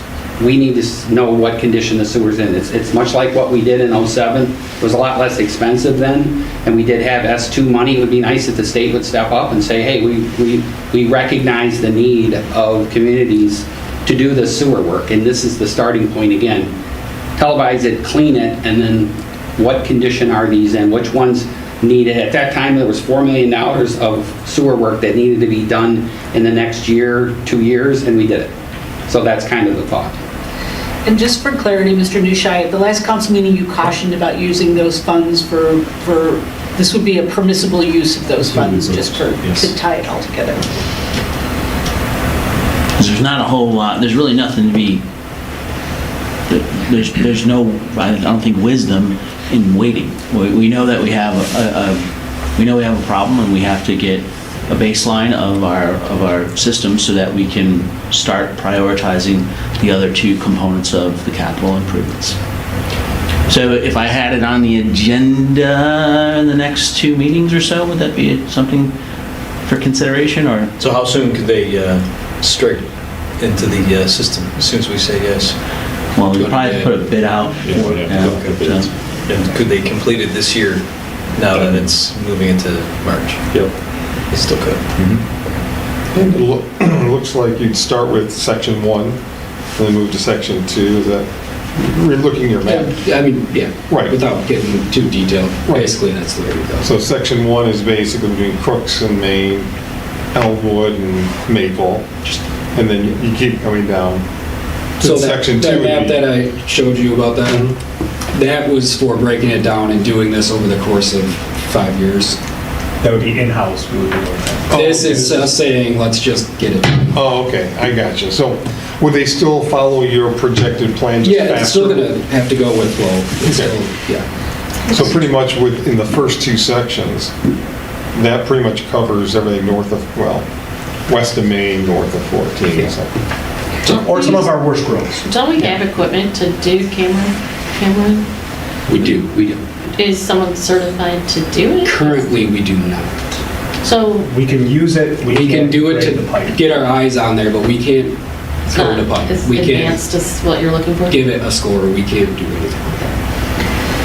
So to clarify what you'd be putting on the agenda, it would be to do an RFP to get the work done for consideration of doing a budget amendment once we picked, just for the, gotcha.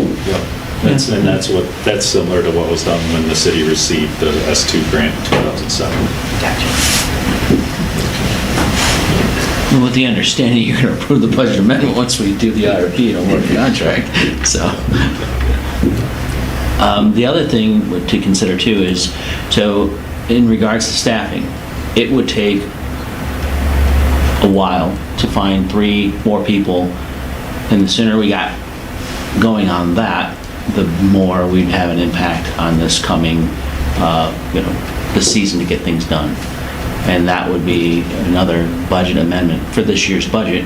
Not sure how much it would impact, because that would impact this year's budget based on how much time they work for the remainder of the year. Chances are it'll be minimal, but if we waited until July 1st to start doing this, we're way behind. He's not a bunch of skilled Department of Public Works just walking the streets looking for jobs. No, there's not, but I mean, I it's need a also, little time to go search it's for fit too. I mean, we have about maybe 500 on the last 2 years of candidates that come and gone. Credit than that. Put it in 500. I'm trying to use a baseball analogy. Hey, 500 is great. So that being said, there's still more to consider for tonight. We have Parks and Rec to do their presentation. I think you will find it's a little bit more brief and a lot more colorful. So, It's much more brief, I promise. you want to switch out seats or anything? Yeah. You want to actually sit this in? Yeah.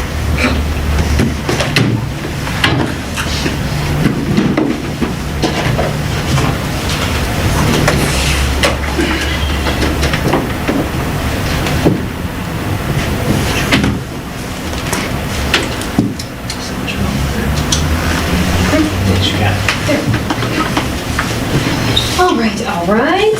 So this is Recreation and Senior Services.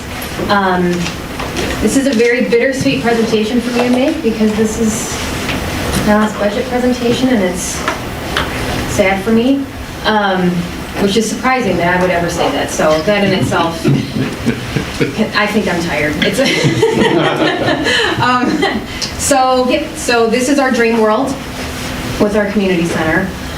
What we'll chat about tonight is just a brief little introduction about Hunter, our previous and current programming, the concerns we have, how we kind of would like to move forward, and then just some teensy tiny little budget requests compared to the last ones are just microscopic, really. So Hunter was built in the 50s, early 50s, as an elementary school. The additions were built in the 60s, and then it became our community center as we know it now in 1990. The most recent, quote-unquote recent, major updates were our 2013 bathroom project. We did our public men's and women's restrooms, made them ADA accessible. In 2012, we did our big HVAC project, which is a project. And then in 1999, we built what our senior center is today, which is, in all things, really held up the best. So what it is made up of today is our senior center with our kitchen. We do have 9 classrooms, not all of which are functional. We have our gymnasium, our fitness center, and then outdoors we have our youth soccer field and a playground. So our senior center services that we currently provide, we have one smart bus that holds 14 friends. We have a smart van that holds 10. And then we have one city leased sedan. We have daily exercise classes that we provide Monday through Friday. We have our fitness room obviously available. And we do have walking time in the gym. So regardless of weather, people are able to be active. And we have just started some weekly mall walking trips. And then obviously we still have our congregate meal program, which is Monday through Thursday. We have daily social groups and activities such as cards. We get some crazy pinochle and euchre games. We do bingo. We have crafts monthly. And then we also still have presentations from community leaders like Dana Nessel has been here, Senator McMorrow has been here, State Rep McDonald's been here. And just recently, just within the last week or two, we had Sheriff Bouchard. And then we do also provide outreach services such as we have on-staff people if they have any questions with Medicaid or Medicare. We have Michigan Disability Network that makes visits, things like that. We also have our loan closet, everything that we can do to help. We try to do it. So with our recreation services right now, Hunter does provide meeting space. We do have classes such as our acting improv, we still have dog training, we've tried STEM camps, we do yoga and Zumba. Our fitness room also offers all the good basics. We've got treadmills, bikes, a rower that's quite new. And then obviously our special events. This year we are doing a new spring fling dance that's going to be the first Saturday of April. And then we still obviously have our concert in the park, which kind of kicks off our 4th of July celebration, our fall festival, our big tree lighting with the best Santa around, and our breakfast with Santa. So in 2019, we kind of picked this year just because it was pre-COVID, just our most recent normal numbers. Our lunches at the center and our chair exercise classes were the most popular, which still continues now. Those are our biggest draws. We have implemented some new programs as well this year. We started offering Tai Chi, Zumba Gold, like I said, mall walking, and free monthly crafts. And then with our recreation, back then we did offer day camp, which we have not brought back. It's just not really possible with our room issues that we have. But we have still our fitness room. Were kind of our biggest programs. We have youth dance. Now we're a little bit smaller. We still have big fitness room numbers. We still got yoga and dog training. We tried some cooking stuff, but we also have new programs there with, like I said, the dance. We're going to try to do a family fun event this summer, and we are offering pet first aid classes soon, which I am personally very excited about, and probably my dogs are as well. So again, 2019 comparisons. Our special event attendance was slightly, we're kind of a little bit bigger on some of those this year.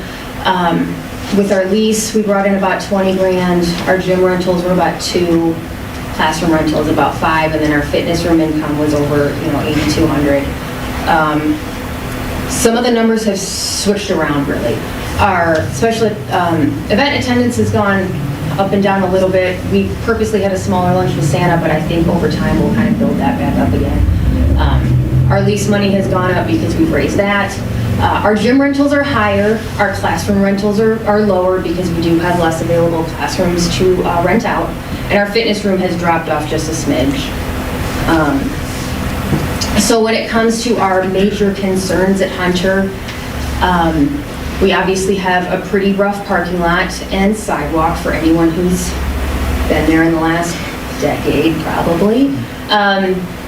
It's not great, you know, DPW's cold patched certain things, and it's better than it was, but it still obviously needs quite a bit of work. We have some exterior rusts and some faulty seals, kind of all over the building. The doors are a little rough, but you can't get in them, so it's still, which those you're not supposed to, so it's fine. We also have some, I mean, really, I guess we could talk to Leah at the Historical Museum. We've got some obsolete electrical. We've got just a scooch of some code issues and some standing water on the roof, which turns out not great.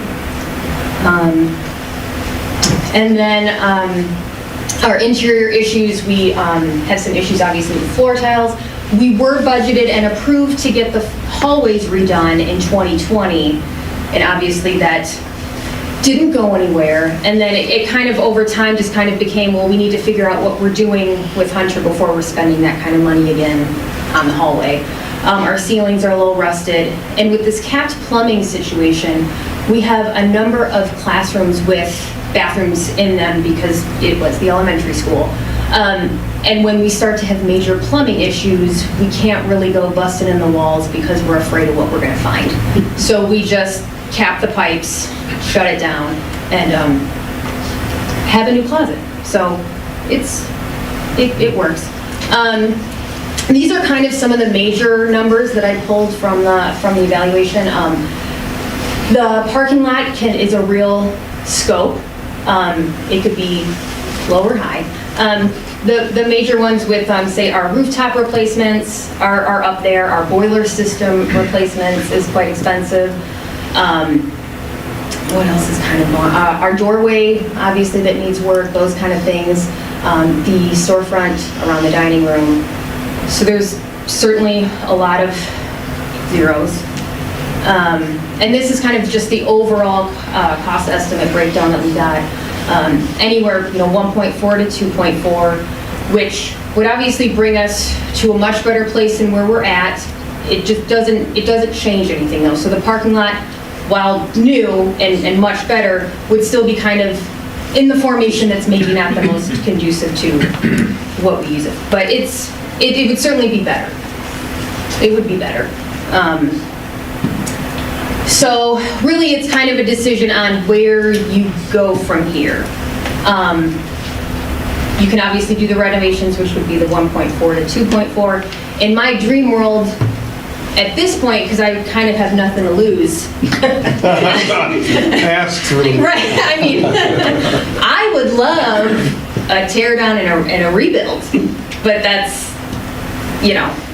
I find that very exciting. I would be incredibly jealous if that did happen, but it sounds amazing. But that would be my personal request. Obviously, that might not be everybody's personal request.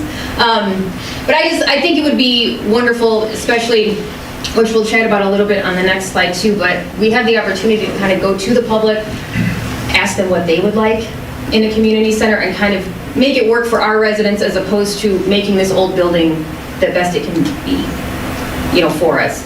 It would be nice to just be able to kind of design something that would truly, truly be kind of our dream world. And then these are just my, like I said, teensy tiny little unrelated budget requests. We'd like to get some rec and transportation software. I'd like to increase salaries, in particular with our other full-time employee. The Parks and Rec Master Plan, now that our Parks and Rec Advisory Board is back together, that's going to be our big, big project. And part of that big, big project is doing all the public meetings and surveys and trying to find out what kind of programming people want, what kind of amenities people would love. Spoiler alert, it's dog park, I know. But, it's a great, way to really find out what people would like. And then we would like to increase, what was it? No pickleball? Don't even, Trevor's going to be mad that you brought that up. Also pickleball. This would improve, it's a $20 increase, so our current budget for that is $30,000. I'd love to get a 5 instead of a 3. But just to continue, our fields, always need work. Our tot lot, we did get the wood chips and stuff in there last year, but it would be nice to be able to upgrade that as well. And that's quick and painless, ideally. I know, that's it. That's our dream new community center. So one of the things that Mark and I are looking into is to see if, with this potential bond initiative, if buildings can be included in that. And if it is, then we have a lot to consider. If not, we have to probably leave some slop in there in our capacity to borrow to consider something like a community center and to address the parking issues in the city as well. So it's not like we can mortgage the entire house without taking these other two components into consideration. So once we have that answer, then we probably should have another working meeting specifically on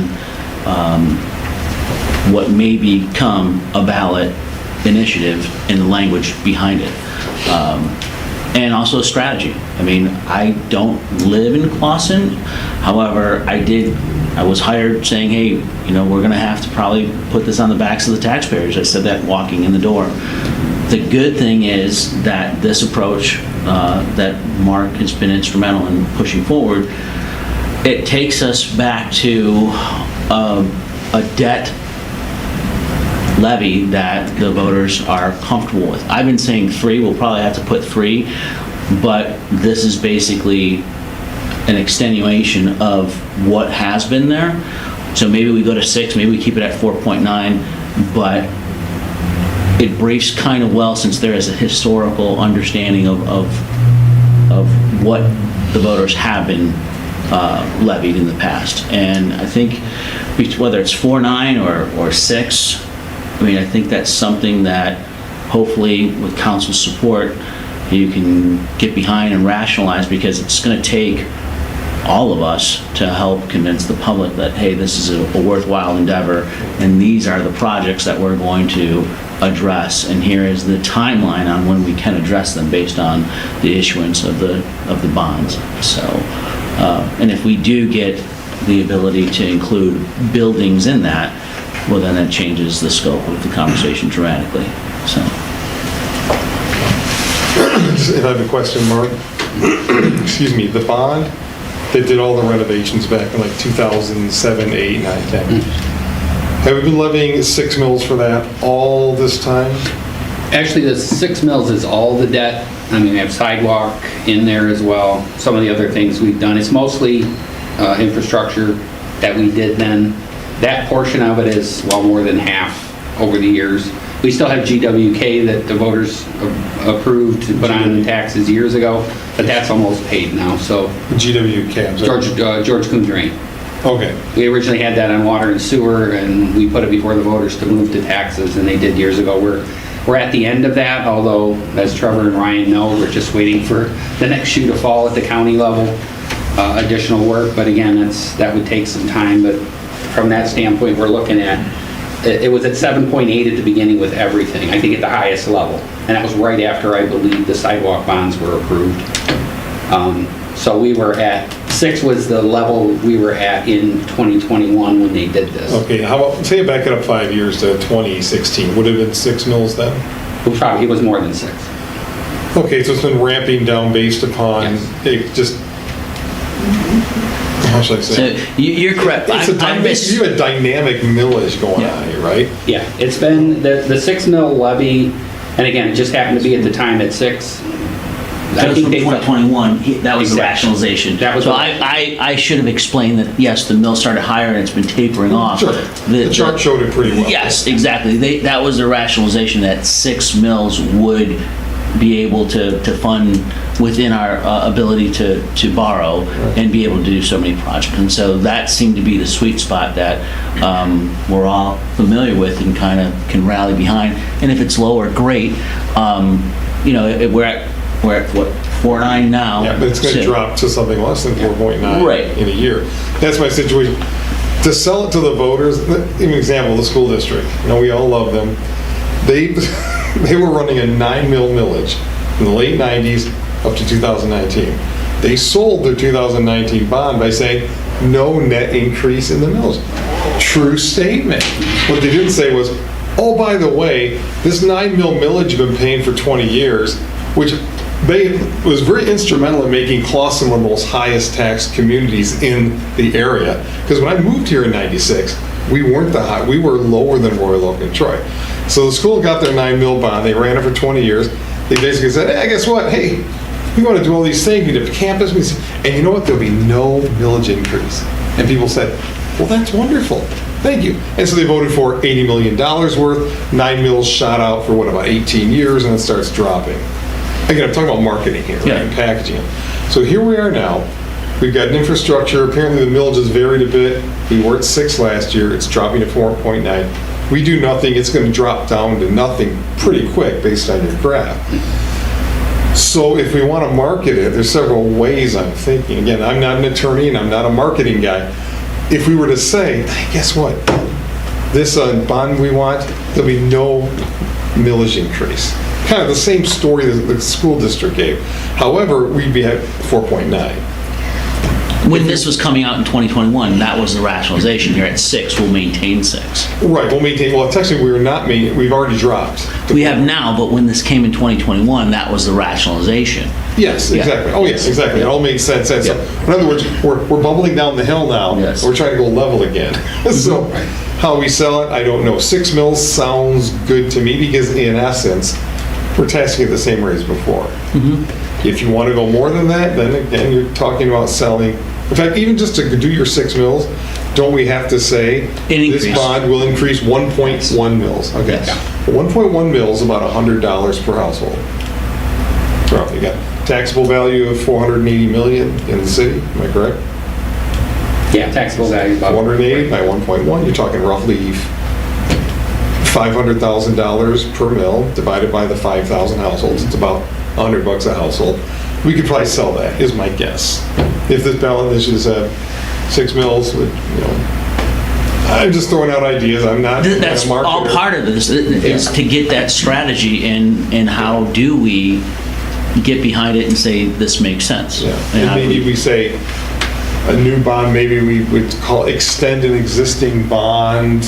I don't know. You could if it was 4.9, I think we could, but we're going to get some numbers. We have numbers at 4.9. We're going to get numbers at 6 and maybe a couple other figures in there just to show what that would generate as far as revenue, and then our ability to borrow to stay within that limit, and then also what we can do with that money. Yeah, going above 6 will be difficult because you got a whole bunch of people out there. They are able to compare millage rates of Clawson to everybody else.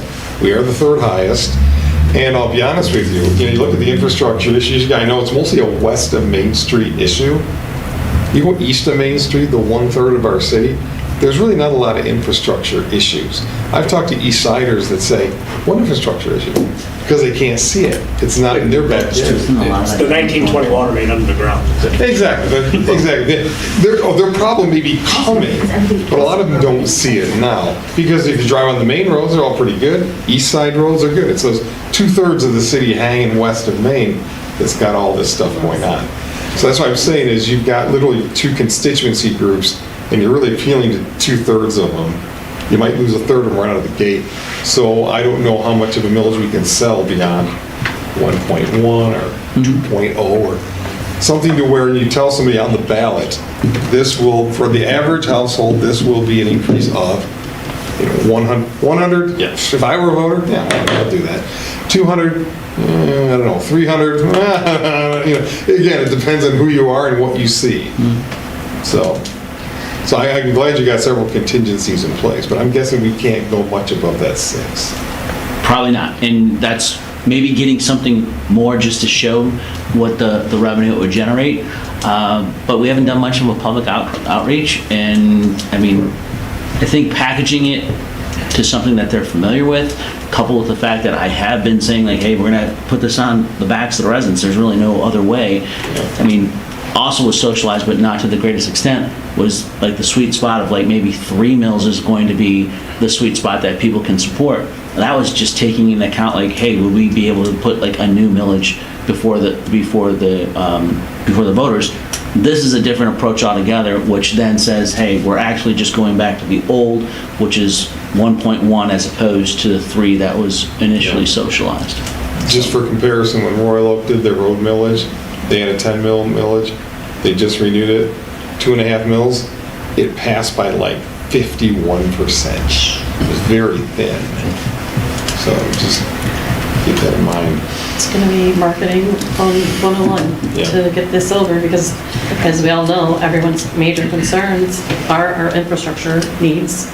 And I think people in this community are smart enough to know we don't have the capacity to do it as is, so, which is why it hasn't been done. And I think we've shown due diligence by starting projects. Thank you. You guys have done a great job, and we just have to continue to build on that momentum and give them good faith and follow it up with action, right? It's just going to be communication, and I'm confident this team can do that, so it's a good thing we can look forward to. And then Gina, thank you for your report.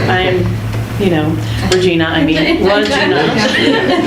I'm in trouble. And I wish you the best, and I'll just say it now, in case we don't cross paths again, I just wish you the best. You've been such a dynamic, energetic force, and you're just part of the face. You were such a great team with Kathy, and you've just done really great things, and I know the community's going to miss you.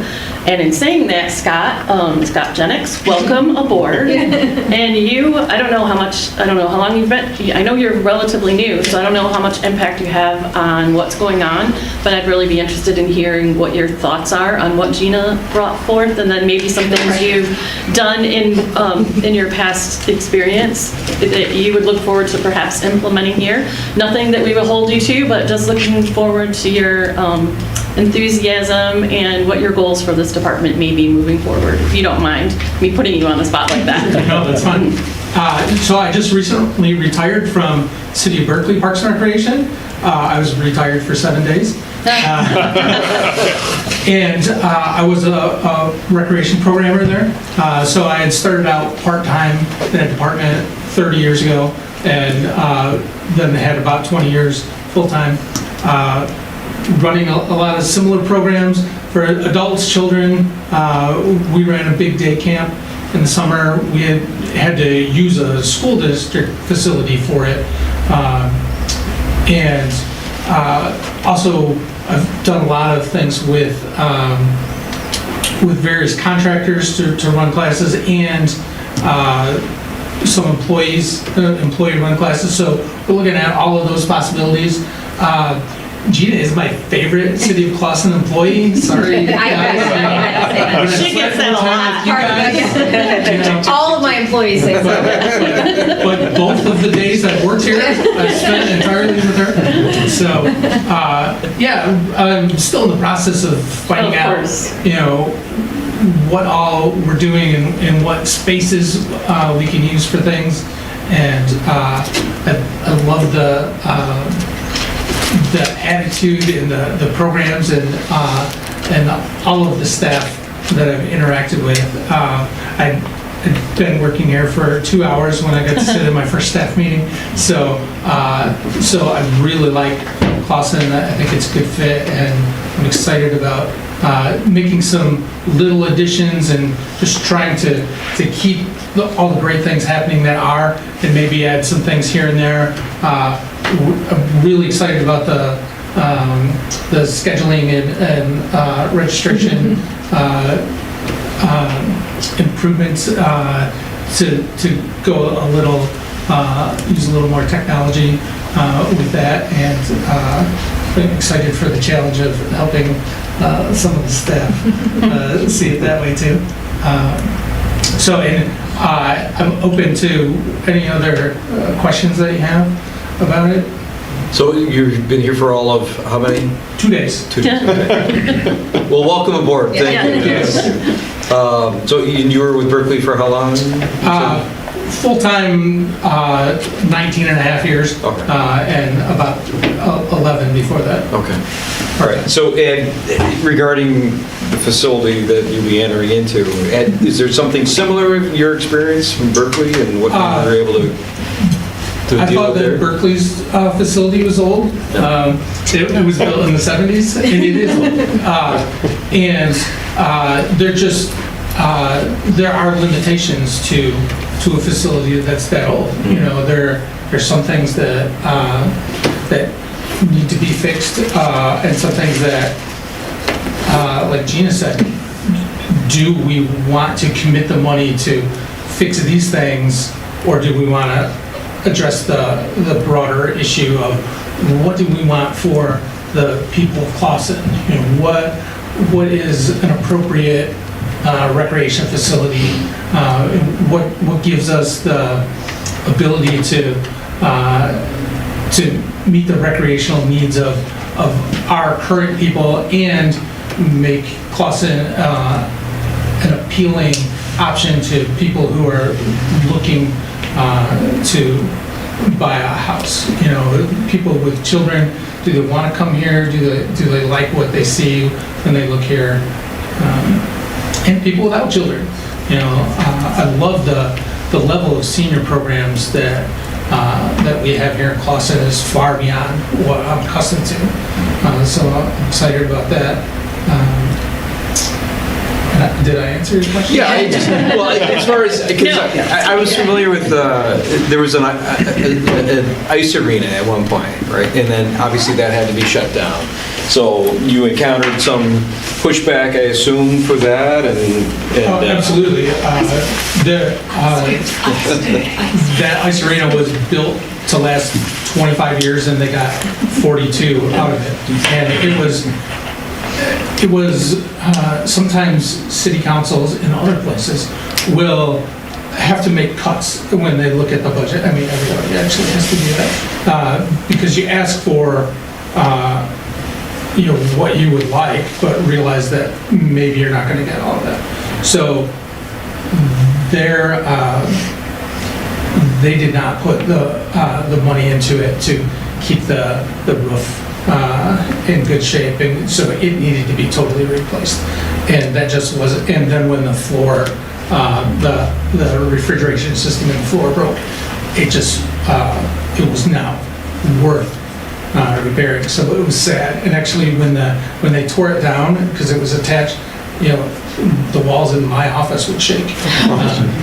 But I saw over the time I worked there 2 different budget proposal village proposals for a new community center get voted down. The first one was not done well, and it was at a time when nobody was going to vote for it because people were losing their houses. It was 2009-ish. And the other one was just a few years ago, just before COVID, and it lost by 48, 52, 49, 51%. It was really close. And as you guys were saying earlier, the presentation of how we approach the citizens is to see what they want to do is so key. And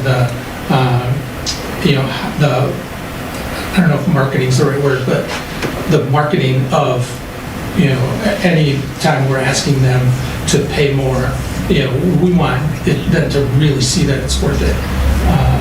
And if you look at communities around the area, not just adjacent, but all over the northern suburbs, a lot of communities have newer, not necessarily new, but newer community centers, and a lot of those are just so busy, and they really, I think, appeal to the community, children, adults, seniors. If it's done well, it can meet a huge variety of people's recreational interests. So as being marketed as a magnet to attract new residents to the community. Yeah. Okay. So I was familiar with the ice arena, and the fact that you've gone through that kind of hardship or difficulty and been able to navigate that and understand what the dynamics are, right? So I appreciate you at least having that experience and bringing it to the table, and understanding too as far as what had transpired as far as trying to bring a new facility online and what you guys are facing. So. I appreciate that.